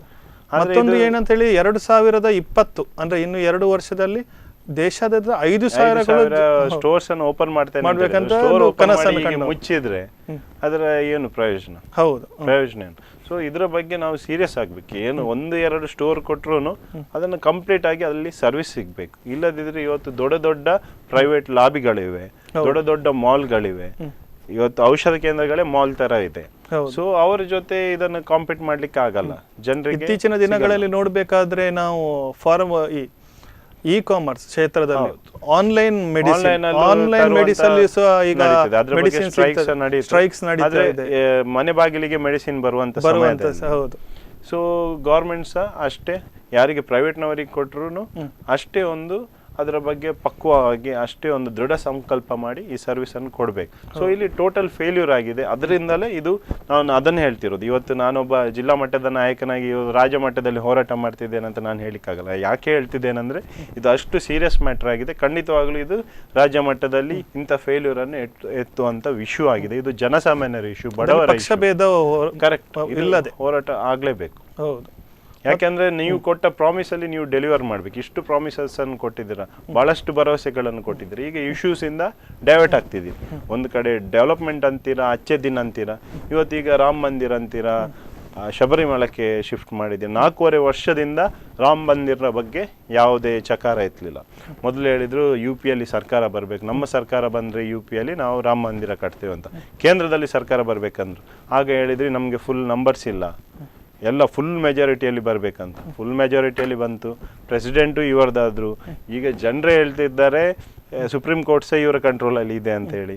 ಸೊ ಈಗ ರಾಮ ಮಂದಿರ ಯಾಕೆ ಕಟ್ಟಲಿಕ್ಕಾಗಲಿಲ್ಲ? ಈಗ 4.5 ವರ್ಷ ಆದಮೇಲೆ ಈಗ ವಿಶ್ವ ಹಿಂದೂ ಪರಿಷತ್, ಬಜರಂಗ್ ದಳ, ಇವರ RSS ಅಂಗಸಂಸ್ಥೆಗಳ ಮೂಲಕ ಇವತ್ತು ತೇಪೆ ಹಚ್ಚಲಿಕ್ಕೋಸ್ಕರ ರಾಮ ಮಂದಿರ ಅಂತ ಹೇಳ್ತಿದ್ದಾರೆ ವಿನ ಇದರ ಬಗ್ಗೆ ಇವರು ಸೀರಿಯಸ್ ಆಗಿಲ್ಲ. ಬರೀ ಮತಗಳ ಇವತ್ತು ಜಾತಿ ಧರ್ಮದ ನಡುವೆ ಕಂದಕವನ್ನು ಸೃಷ್ಟಿ ಮಾಡಿ ಹಿಂದೂ ಮುಸ್ಲಿಂ ಅಂತೇಳಿ ಧ್ರುವೀಕರಣ ಮಾಡೋದ್ರಲ್ಲಿ, ಇವತ್ತು ಮತ ಬ್ಯಾಂಕ್ ಅನ್ನು ಕ್ರಿಯೇಟ್ ಮಾಡೋದ್ರಲ್ಲಿ, ರಾಜಕೀಯ ಮಾಡೋದ್ರಲ್ಲಿ ಇಂಥ ಯೋಜನೆಗಳಿಂದ ಸ್ವಲ್ಪ ದೂರವಾಗ್ತದೆ. ಹೌದು, ಇವತ್ತು ಆಕ್ಚುಲಿ ಇದು ಜನಪರವಾದ ಯೋಜನೆ, ಜನರಿಗೆ ಬಹಳಷ್ಟು ಹೆಲ್ಪ್ ಆಗುವಂತ ಯೋಜನೆ. ಈಗ UPA ಸರ್ಕಾರ ಇರುವಾಗ ಕೆಲವು ಯೋಜನೆಗಳಲ್ಲಿ ತಂದಂತ ಯೋಜನೆಗಳಲ್ಲಿ ಇದು. UPA ಇರುವಾಗ ಸೋನಿಯಾ ಗಾಂಧಿ ಅವರು ಅದರ ಚೇರ್ಪರ್ಸನ್ ಇರುವಾಗ ಫುಡ್ ಬಿಲ್ ತಂದಿದ್ರು. ಅಂದ್ರೆ ಈ ಭಾರತ ದೇಶದಲ್ಲಿ ಯಾವನೇ ಒಬ್ಬ ವ್ಯಕ್ತಿ ತಿನ್ಲಿಕ್ಕೆ ಅನ್ನ ಇಲ್ಲದೆ ಸಾಯಬಾರ್ದು, right to food fundamental right ಅಂತ ಮಾಡಿದ್ರು. ರೈಟ್ ಟು ಇನ್ಫಾರ್ಮೇಶನ್ ಮಾಡಿದ್ರು. ರೈಟ್ ಟು ಇನ್ಫಾರ್ಮೇಶನ್ ಭ್ರಷ್ಟಾಚಾರ ಕರಪ್ಷನ್ಗೆ ಒಂದು ದೊಡ್ಡ ಆಯುಧವಾಗಿ ಸಿಕ್ಕಿದ್ದು ರೈಟ್ ಟು ಇನ್ಫಾರ್ಮೇಶನ್, RTI. ಅದ್ರ ಮೇಲೆ ರೈಟ್ ಟು ಎಜುಕೇಶನ್. ಈ ಭಾರತದಲ್ಲಿ ಹುಟ್ಟಿದವರು ಯಾರು ಎಜುಕೇಶನ್ ಇಲ್ಲದೆ ಇರಬಾರ್ದು ಕನಿಷ್ಠ. ಹೌದು. ಸೊ ರೈಟ್ ಟು ಎಜುಕೇಶನ್, ಇಷ್ಟೆಲ್ಲ ರೈಟ್ಸ್ ಅಂತಂದ್ರೆ ಅದೇ ರೀತಿದು ಜನರಿಕ್ ಔಷಧ. ಏನಂದ್ರೆ ಬಡವರು ಅವನಿಗೆ ಮದ್ದು ತಗೊಳ್ಳಿಕ್ಕೆ, ಔಷಧ ತಗೊಳ್ಳಿಕ್ಕೆ ದುಡ್ಡಿಲ್ಲದೆ ಅವನು ಸಾಯಬಾರ್ದು ಅಂತೇಳಿ ಈ ಒಂದು ಯೋಜನೆಯನ್ನು ತಂದದ್ದು. ಸೊ ಇದನ್ನು ಇಂಪ್ಲಿಮೆಂಟೇಷನ್ ಮಾಡಬೇಕು. UPA ಸರ್ಕಾರ ತಂದದ್ದು ಈ ಆ್ಯಕ್ಟ್ಸ್ಗಳನ್ನು ಇವತ್ತು ಒಂದು ರೀತಿಯಲ್ಲಿ ವೀಕ್ ಮಾಡುವ. RTI ಅಲ್ಲಿ ಕೆಲವು ವಿಚಾರಗಳಿಗೆ ಎಷ್ಟು ಅಪ್ಲಿಕೇಶನ್ ಹಾಕಿದ್ರು ಇವತ್ತು ಉತ್ತರ ಸಿಗ್ತಿಲ್ಲ. ಸೊ ಇವತ್ತು ಮೋದಿ ಅಂತ ಹೇಳ್ತಿದ್ದಾರೆ. ಸೊ ಬರೀ ಮೋದಿಯಿಂದ ಈ ದೇಶ ಬಚಾವ್ ಆಗ್ಬೋದು ಅಂತ ಹೇಳ್ತಿದ್ದಾರೆ. ಅಥವಾ ಬೇರೆ ರೀತಿ ಮೋದಿ ವಿರುದ್ಧ ಮಾತಾಡಿದರೆ ಅವನು ದೇಶ ವಿರೋಧಿ ಅಂತ ಹೇಳ್ತಿದ್ದಾರೆ. ಅದನ್ನು ಬಿಟ್ಟು ಏನು ವಿಚಾರಗಳಿದೆ ಅದರ ಬಗ್ಗೆ ಯೋಚನೆ ಮಾಡಬೇಕು. ಸ್ವಲ್ಪ ಏನಾದರೂ ಮಾತಾಡಿದರೆ ಪಾಕಿಸ್ತಾನ ಅಂತ ಹೇಳ್ತಾರೆ, ಪಾಕಿಸ್ತಾನದ ವಿಚಾರ ತರ್ತಾರೆ. ಇದೇ ಮೋದಿಯವರು ಅವರ ಅಲ್ಲಿಯ ಪಾಕಿಸ್ತಾನದ ಪ್ರಧಾನಮಂತ್ರಿಯವರ ಬರ್ಡೇಗೆ ಹೋಗಿದ್ದಾರೆ. ಸೊ ಸುಳ್ಳುಗಳನ್ನು ಹೇಳಿ ಸುಳ್ಳುಗಳಿಂದ ರಾಜಕೀಯ ಜಾಸ್ತಿ ಹೊತ್ತು ಉಳಿಯಲ್ಲ, ಅದರ ರಿಸಲ್ಟ್ ಸಿಗ್ತದೆ. ನಾವಂತೂ ಕಾಂಗ್ರೆಸ್ ಪಕ್ಷವಂತೂ ಬಡವರ ಪರವಾಗಿ, ದೀನ ದಲಿತರ ಪರವಾಗಿ, ಇವತ್ತು ಮಾಡಿದಂಥ ಅಲ್ಪಸಂಖ್ಯಾತರ ಪರವಾಗಿ ಹೋರಾಟವನ್ನು ಮಾಡ್ತಾರೆ. ಖಂಡಿತವಾಗ್ಲು ಇವತ್ತು ಮಾಡಿರುವಂತ ಪ್ರತಿಭಟನೆ ಯಾಕೆಂದ್ರೆ ಅದು ನಡೆದಂತ ಸತ್ಯ ಘಟನೆ. ವರದಿಯಲ್ಲಿ ನೋಡಿದ್ದೀರಿ, ಹಲವಾರು ಮಂದಿ ರಾಜಕೀಯ ಪ್ರೇರಿತವಾದದ್ದಲ್ಲ. ಜನರ ಮೇಲೆ ಕಾಳಜಿದ್ದು ನಾವು ಇವತ್ತು ಹೋರಾಟ ಮಾಡಿದ್ರು. ಅವರ ಹತ್ರ ಯಾರು ಸಂಬಂಧಪಟ್ಟವರು ಇದ್ದಾರೆ ಅವರ ಗಮನಕ್ಕೆ ತರುವಂತ ಪ್ರಯತ್ನವನ್ನು ಮಾಡಿದೆ. ಅದರಿಂದ ಯಾವುದೇ ರೆಸ್ಪಾನ್ಸ್ ಸಿಗ್ಲಿಲ್ಲ. ಇವತ್ತು ಉದ್ದಟತನದ ಉತ್ತರಗಳು ಸಿಗ್ತದೆ. ಯಾರಾದ್ರೂ ಕೇಳಿದ್ರೇನು ಅದು ನನ್ನ ಜೊತೆ ಕೇಳಬೇಡಿ, ಅವ್ರ ಜೊತೆ ಕೇಳಿ, ಇವ್ರ ಜೊತೆ ಕೇಳಿ ಅಂತ ಉತ್ತರ ಬರ್ತದೆ BJP ಅವ್ರ ಜೊತೆ. ಉದ್ದಟತನ. ಇವತ್ತು ಸಂಸದರು ಇವತ್ತೇನು ಬಂದಿದ್ರಂತ ಅವ್ರ ಜೊತೆ ಪ್ರಶ್ನೆ ಮಾಡಬೇಕಿತ್ತು ಮೀಡಿಯಾದವರು, ಅವ್ರು ಯಾವ ರೀತಿ ಉದ್ದಟತನದಲ್ಲಿ ಮಾತಾಡ್ತಾರೆ ಅಂತ ತಮಗೆ ಗೊತ್ತಾಗ್ತದೆ. ಓಕೆ ವಿಶ್ವ ಸರ್, ನಾವು ಕಾರ್ಯಕ್ರಮದ ಕೊನೆ ಹಂತಕ್ಕೆ ಬಂದಿದೆ. ಎರಡು ನಿಮಿಷಗಳು. ಕೊನೆಯದಾಗಿ ಇವತ್ತಿನ ಒಂದು ಪ್ರತಿಭಟನೆ ಜನೌಷಧಿ ಕೇಂದ್ರದ ಮಂಡನೆ ಮಾಡಿದ್ರಿ, ಸಾಕಷ್ಟು ಜನಪ್ರತಿನಿಧಿಗೆ ತಲುಪುವ ಹಾಗೆ ಮಾಡಿ ಅವರ ಕಚೇರಿಯ ಕೆಳಭಾಗದಲ್ಲಿ ಪ್ರತಿಭಟನೆ ಮಾಡಿದ್ರಿ. ಏನ್ ಬಗ್ಗೆ ಹೇಳಿ ಕೊನೆಯದಾಗಿ ಏನ್ ಹೇಳುದಂದ್ರೆ, ನಮ್ದು ಆಶಯ ಇರೋದು ಇಷ್ಟೇ. ದೂರದ ಹಳ್ಳಿಗಳಿಂದ ಇವತ್ತು ಬಡವರು, ವಿಶೇಷವಾಗಿ ಕೂಲಿ ಕಾರ್ಮಿಕರು, ಇವತ್ತು ಅಶಕ್ತರು ಅಷ್ಟು ದೂರದಿಂದ, ಅದು ಅಲ್ಲಿ ನಿಮ್ಗೆ ತೋರಿಸಿದ್ದಾರೆ, ಆ ಹೆದ್ದಾರಿಯನ್ನು ಕ್ರಾಸ್ ಮಾಡಿ ಬಂದು ಅವನಿಗೆ ಒಂದು ಔಷಧ ಸಿಗಬೇಕು ಕಡಿಮೆ ದರದಲ್ಲಿ, 100 ರೂಪಾಯಿ ಔಷಧ 15 ರೂಪಾಯಿಗೂ 50 ರೂಪಾಯಿಗೂ ಸಿಗ್ಬೇಕಂತ ಆ ಕಷ್ಟದ ದುಡ್ಡನ್ನು ತಂದು ಅಲ್ಲಿ ಮುಚ್ಚಿರುವ, ದಯವಿಟ್ಟು ಆ ಮುಚ್ಚಿರುವ ಒಂದು ಬಾಗಿಲನ್ನು ಕೊಡಬೇಡಿ. ಶಾಸಕರಿಗೆ, BJPಯ ಶಾಸಕರಿಗೆ, ಸಂಸದರಿಗೆ ನಾನು ಪ್ರಾರ್ಥನೆ ಮಾಡೋದೇನೆಂದ್ರೆ, ಕಾಪುವ ಹೃದಯ ಭಾಗದಲ್ಲಿ ಒಂದು ಪೇಟೆಯಲ್ಲಿ ಕಾಪುವಿನ ಶಾಸಕರಾದ ಲಾಲಾಜಿ ಮಂಡನ್ ಫೋನ್ ಇದೆ. ಸರ್ ನಮಸ್ತೆ. ಹಲೋ ಸರ್ ನಮಸ್ತೆ. ನಮಸ್ಕಾರ ಸರ್, ತಮಗೆ ಗೊತ್ತಿರ್ಬೋದು, ಇವತ್ತು ಕಾಪುವಿನಲ್ಲಿ ಜನೌಷಧಿ ಕೇಂದ್ರ, ತಮ್ಮ ಕಚೇರಿಯ ಕೆಳಗಿರುವಂಥ ಜನೌಷಧಿ ಕೇಂದ್ರ ಮುಚ್ಚಿದೆ ಕಳೆದ 2-3 ತಿಂಗಳಿಂದ. ಇವತ್ತು ಕಾಪುವಿನಲ್ಲಿ ಒಂದು ಕಾಂಗ್ರೆಸ್ನವ್ರು ಪ್ರತಿಭಟನೆ ಕೂಡ ನಡೆಸ್ತಿದ್ದಾರೆ. ತಾವೇನು ಹೇಳ್ತೀರಿ ಸರ್ ಈ ಬಗ್ಗೆ? ನಮ್ಗೆ ಸಿಕ್ಕಿದ ಮಾಹಿತಿ ಪ್ರಕಾರ ಅಲ್ಲಿ ಆಸ್ಪತ್ರೆ ನಡೆಸಿದ್ದವರು ಮುಸ್ಲಿಂ ಸಮುದಾಯದವರು ಕಾಪು ನರ್ಸಿಂಗ್ ಹೋಮ್ ಅಂತ ಹೆಸರಿಟ್ಕೊಂಡು ಮಾಡ್ತಾ ಇದ್ರು. ಆಸ್ಪತ್ರೆ ವರ್ಕೌಟ್ ಆಗಲಿಲ್ಲ, ಹೈವೇ ಇದ್ರು ಕೂಡ ಸರಿಯಾಗಿ ವ್ಯಾಪಾರ ಇರ್ಲಿಲ್ಲ, ಜನ ಕೂಡ ಬರ್ತಿರ್ಲಿಲ್ಲ. ಅವರು ಆ ಪರ್ಮಿಷನ್ ಅನ್ನು ಜನೌಷಧಿ ಕೇಂದ್ರಕ್ಕೆ ಕೂಡ ಇಟ್ಕೊಂಡಿದ್ರು. ಶೋಭಕ್ಕ ನಾವು ಇದ್ದೇ ಇನಾಗ್ರೇಷನ್ ಆದದ ಆ ಫಂಕ್ಷನ್, ಶೋಭಕ್ಕ MP ಅವರು ಇದ್ದಾಗ. ನಾನು MLA ಆಗಿರ್ಲಿಲ್ಲ, ಆದ್ರೆ ಫಂಕ್ಷನ್ ಅಟೆಂಡ್ ಆಗಿದ್ದೆ ನಾನು. ಈಗ ಅವರು ಏಕಾಏಕಿ ಆಸ್ಪತ್ರೆ ಯಾರಿಗೆ ಹೇಳದೆ ಇಲ್ಲಿಂದ ಶಿಫ್ಟ್ ಮಾಡಿ ಇಲ್ಲಿಗೆ ಹೋಗಿದ್ದಾರೆ. ಔಟ್ ಆಫ್ ಸ್ಟೇಷನ್ ಅಂತ ಕೂಡ ಹೇಳ್ತಾರೆ. ಇಲಾಖೆಗೆ ರಿಪೋರ್ಟ್ ಮಾಡಿದ್ದಾರೆ, ಬೆಂಗಳೂರಿಗೆ ರಿಪೋರ್ಟ್ ನಾವು ಮಾಡಿದಾಗ ಅವರು ಅದು ಸರೆಂಡರ್ ಮಾಡಿಲ್ಲ. ಹಾಗಾಗಿ ಪರ್ಮಿಷನ್ ಬೇರೆಯವ್ರಿಗೆ ಕೊಡುವ ಸ್ಥಿತಿಯಲ್ಲಿ ಕೂಡ ಇಲ್ಲ. ಆದ್ರೆ ಈಗ ಬೇರೆ ವ್ಯವಸ್ಥೆ ಏನು ಸರ್, ಅದಕ್ಕೆ ಪರ್ಯಾಯ ವ್ಯವಸ್ಥೆ? ಪರ್ಯಾಯ ವ್ಯವಸ್ಥೆ ಈಗ ಬೇರೆ ಒಂದು ಪಾರ್ಟಿ ನನ್ನ ಹತ್ರ ಒಂದು ಆಫರ್ ಕೊಟ್ಟು ಬಂದಿದ್ದಾರೆ. ಸರ್ಕಾರಿ ಕಚೇರಿ ಕಟ್ಟಡ ಕೊಟ್ರೆ ನಾವು ಮುಂದುವರಿಸ್ತೇವೆ, ಬೇರೆ 3 ಕಡೆ ಅವ್ರು ಮಾಡ್ತಾ ಇದ್ದಾರೆ. ಸರ್ಕಾರಿ ಕಚೇರಿ ಅಂದ್ರೆ ಇದ್ರಲ್ಲಿ ಹೆಚ್ಚು ಲಾಭಾಂಶ ಇಲ್ಲ, ಸರ್ವಿಸ್ ಮೋಟಿವ್ ಅಂತ ಹೇಳಿ ಜಾಗ ಕೇಳ್ತಾ ಇದ್ದಾರೆ. ಇವರು ಸರೆಂಡರ್ ಮಾಡಿದ್ರೆ ಅವರಿಗೆ ನಾವು ಸರ್ಕಾರಿ ಕಟ್ಟಡ ಒದಗಿಸಿಕೊಟ್ರೆ ಅವ್ರು ಕಂಟಿನ್ಯೂ ಮಾಡಿಕ್ಕೆ ರೆಡಿ ಇದ್ದಾರೆ. ಮತ್ತೊಂದು ವಿಷಯ ಹೇಳಿದ್ರೆ ಸರ್, ಅಲ್ಲಿ ಈಗ ಇರುವಂತ ಸ್ಥಳ ಏನು ತಾಲೂಕು ಪಂಚಾಯತ್ ಕಟ್ಟಡದಲ್ಲಿದೆ, ಅದು ಕೂಡ ಸ್ವಲ್ಪ ಜನರಿಗೆ ದೂರವಾಗ್ತಿದೆ. ಅಂದ್ರೆ ಪೇಟೆಯಲ್ಲಿ ಇಲ್ಲ ಅದು. ಅಲ್ಲ, ಅವರು ಹೈವೇ ಅಂತೇಳಿ ನರ್ಸಿಂಗ್ ಹೋಮ್ ಅಂತ ಮಾಡಿದ್ದು. ಹೈವೇ ನರ್ಸಿಂಗ್ ಹೋಮ್ ಅಂತ ಮಾಡಿ ಅದರಲ್ಲಿ ಒಂದು ಪೋರ್ಷನ್ ಒಂದು ಇದು ಓಪನ್ ಮಾಡಿದ್ರು. ನಾವು ಆಗ್ಲೇ ಹೇಳಿದ್ರು ಶೋಭಕ್ಕ, ಇದು ನಿಮ್ಮ ರೈಟ್ ಪ್ಲೇಸ್ ಅಲ್ಲ, ಜನ ಇಲ್ಲಿ ಬರುವಂತ ಪೇಟೆಗೆ ಜನ ಬಿಡು ಪ್ರದೇಶ ಅಲ್ಲ ಅಂತ ಕೂಡ ಹೇಳಿದ್ದಾರೆ. ಆದ್ರೂ ಒಂದು ರನ್ ಮಾಡ್ಬೋದು ಅಂತ ಒಂದು ಸಾಹಸ ಮಾಡ್ಲಿಕ್ಕೆ ನೋಡಿದ್ರು ಅವರು. ಸಕ್ಸಸ್ ಆಗಿಲ್ಲ. ಈಗಾಗಲೇ ಬೆಂಗಳೂರಿನವರಿಗೆ ಕೂಡ ರಿಪೋರ್ಟ್ ಮಾಡಿದೆ ಆಗಿದೆ ನಮ್ಮ ಆಫೀಸಿಂದ. ಅದಕ್ಕೆ ಏನಾದ್ರು ಒಂದು ಬದಲಾವಣೆ ನೋಡ್ತಾ ಇದ್ದಾರೆ. ಈಗ ಏಕಾಏಕಿ ಬಂದ್ ಮಾಡ್ಲಿಕ್ಕೆ ಅವರು ಸರೆಂಡರ್ ಮಾಡಿಲ್ಲ, ಹಾಗಾಗಿ ಆ ಸಮಸ್ಯೆ ಇದೆ. ಎಷ್ಟು ದಿನದಲ್ಲಿ ಆಗ್ಬೋದು ಸರ್? ಈಗ ಬೆಂಗಳೂರಿನವರಿಗೆ ರಿಪೋರ್ಟ್ ಮಾಡಿದ್ದೇವೆ ನಾವು, ಅವರು ಅದನ್ನು ಟ್ರೇಸ್ ಔಟ್ ಮಾಡಿ ಇಮಿಡಿಯೇಟ್ ಅದಕ್ಕೆ ಸೊಲ್ಯೂಷನ್ ಕಂಡು ಹುಡುಕ್ತಾರೆ ಅಂತ ಹೇಳಿದ್ದಾರೆ. ಆದಷ್ಟು ಬೇಗ ಆಗ್ಬೋದು ಅಂತ ಹೇಳಿದ್ರೆ ತಮ್ಮ ಭರವಸೆ? ಹೌದೌದು. ಓಕೆ ಸರ್, ಓಕೆ, ಧನ್ಯವಾದಗಳು ಕರೆ ಮಾಡಿ. ಶಾಸಕರೇ ನೋಡಿ, ಅವರು ಉತ್ತರ ಕೊಡುವಾಗ ಸಹ ಅಲ್ಲಿ ಮುಸ್ಲಿಂ ಸಮುದಾಯ ಅದು ಬೇಕಿತ್ತ? ಇವರ ಮಾತೆ ಅಷ್ಟು, ಮುಸ್ಲಿಂ ಸಮುದಾಯ ಅಂದ್ರೆ ಕಾಂಗ್ರೆಸ್ನವರಂತಾನ ಏನು ಅರ್ಥದಲ್ಲಿ ಮಾತಾಡ್ತಾರೆ ಅಲ್ಲ? ಅವರು ಅಷ್ಟು ಅವರಿಗೆ ಕಾಳಜಿ ಇದ್ರೆ ಅವರು ಮಾಡುವಲ್ಲ, ಅವರಿಗೆ ಫೋನ್ ಮಾಡಿ ಜೋರು ಮಾಡ್ಬೇಕು, ಸರೆಂಡರ್ ಮಾಡ್ಬೇಕು ಅಂತೇಳಿ. ಅವರಿಗೆ ಅಷ್ಟು ಹಕ್ಕಿದೆ, ಅಧಿಕಾರ ಇದೆ. ಇಲ್ಲ, ಈಗಾಗಲೇ ನಮ್ದು ಏನಿದ್ರೆ ಅದೇ ಆದಷ್ಟು ಬೇಗ ಆದಷ್ಟು ಶೀಘ್ರ ಆಗ್ಲಿ. ಈಗ ಸ್ವಲ್ಪ ದಿವಸ ಸಮಯ ಅವಕಾಶ ಕೊಡ್ತೇವೆ. ಈ ತಿಂಗಳ ಎಂಡಿಗೆ ಆಗ್ಲಿಲ್ಲ ಅಂದ್ರೆ ಇದರ ವಿರುದ್ಧ ಬೃಹತ್ ಆಕಾರದಲ್ಲಿ ಬೃಹತ್ ಆದಂತರ ಇನ್ನೂ ಜೋರಿನ ಹೋರಾಟವನ್ನು ಮಾಡ್ತೇವೆ. MP ಅವರ ಸಂಸದವರ ಕಚೇರಿ ಮುಂದೆನೆ ಕೂತು ನಾವು ಜಿಲ್ಲಾ ಮಟ್ಟದಲ್ಲಿ ಈ ಹೋರಾಟವನ್ನು ಮಾಡ್ತೇವೆ. ಓಕೆ, ಓಕೆ, ಧನ್ಯವಾದಗಳು ವಿಶ್ವಸಂಘ. ಧನ್ಯವಾದ. ಕಾರ್ಯಕ್ರಮ ನೋಡಿದ್ರಲ್ಲ ವೀಕ್ಷಕರೇ, ಕಾಪುವಿನಲ್ಲಿ ಜನೌಷಧಿ ಕೇಂದ್ರ 2-3 ತಿಂಗಳಿಂದ ಮುಚ್ಚಿಕೊಂಡಿದೆ, ಅದು ಸಹ ಸ್ವಲ್ಪ ದೂರವಾಗಿದೆ ಅಂತ ಹೇಳಿ ಕಾಂಗ್ರೆಸ್ನವರು ಪ್ರತಿಭಟನೆ ನಡೆಸಿದ್ದಾರೆ. ಈಗಾಗಲೇ ಕೊನೆಯದಾಗಿ ನಾವು ಆ ಭಾಗದ ಶಾಸಕರಲ್ಲಿ ಲಾಲಾಜಿ ಮೆಂಡನ್ರಲ್ಲಿ ಮಾತಾಡುವಾಗ ಅವರು ಕೂಡ ಈಗಾಗಲೇ ನಾವು ಬೆಂಗಳೂರಿಗೆ ಸಂಬಂಧಪಟ್ಟ ಅಧಿಕಾರಿಗಳಿಗೆ ತಿಳಿಸಿದ್ದೇವೆ, ಹಾಗೂ ಆ ಭಾಗದಲ್ಲಿ 2-3 ಜನ ಈಗ ಪುನಃ ನಿರ್ಮಾಣ ಮಾಡಲಿಕ್ಕೆ ಮುಸ್ಸಜ್ಜಲ್ಲಿದ್ದಾರೆ, ಅವರಿಗೂ ಸಹ ನೀಡುವುದರಲ್ಲಿ ಇದ್ದೇವೆ ಅಂತ ಹೇಳಿ ಭರವಸೆ ನೀಡಿ ಆದಷ್ಟು ಬೇಗ ಕಾಪುವಿನಲ್ಲಿ ಜನರಿಕ್ ಔಷಧಿ ಕೇಂದ್ರವನ್ನು ಪುನರ್ ಓಪನ್ ಅಂದರೆ ನಿರ್ಮಾಣ ಮಾಡ್ತೇವೆ ಎಂಬ ಭರವಸೆ ನೀಡಿದ್ದಾರೆ. ಇದೇ ಈ ಹೊತ್ತಿನ ವಿಶೇಷ. ನಿರಂತರ ಸುದ್ದಿಗಳಿಗಾಗಿ ನೋಡ್ತಾ ಇರಿ ಸ್ಪಂದನ.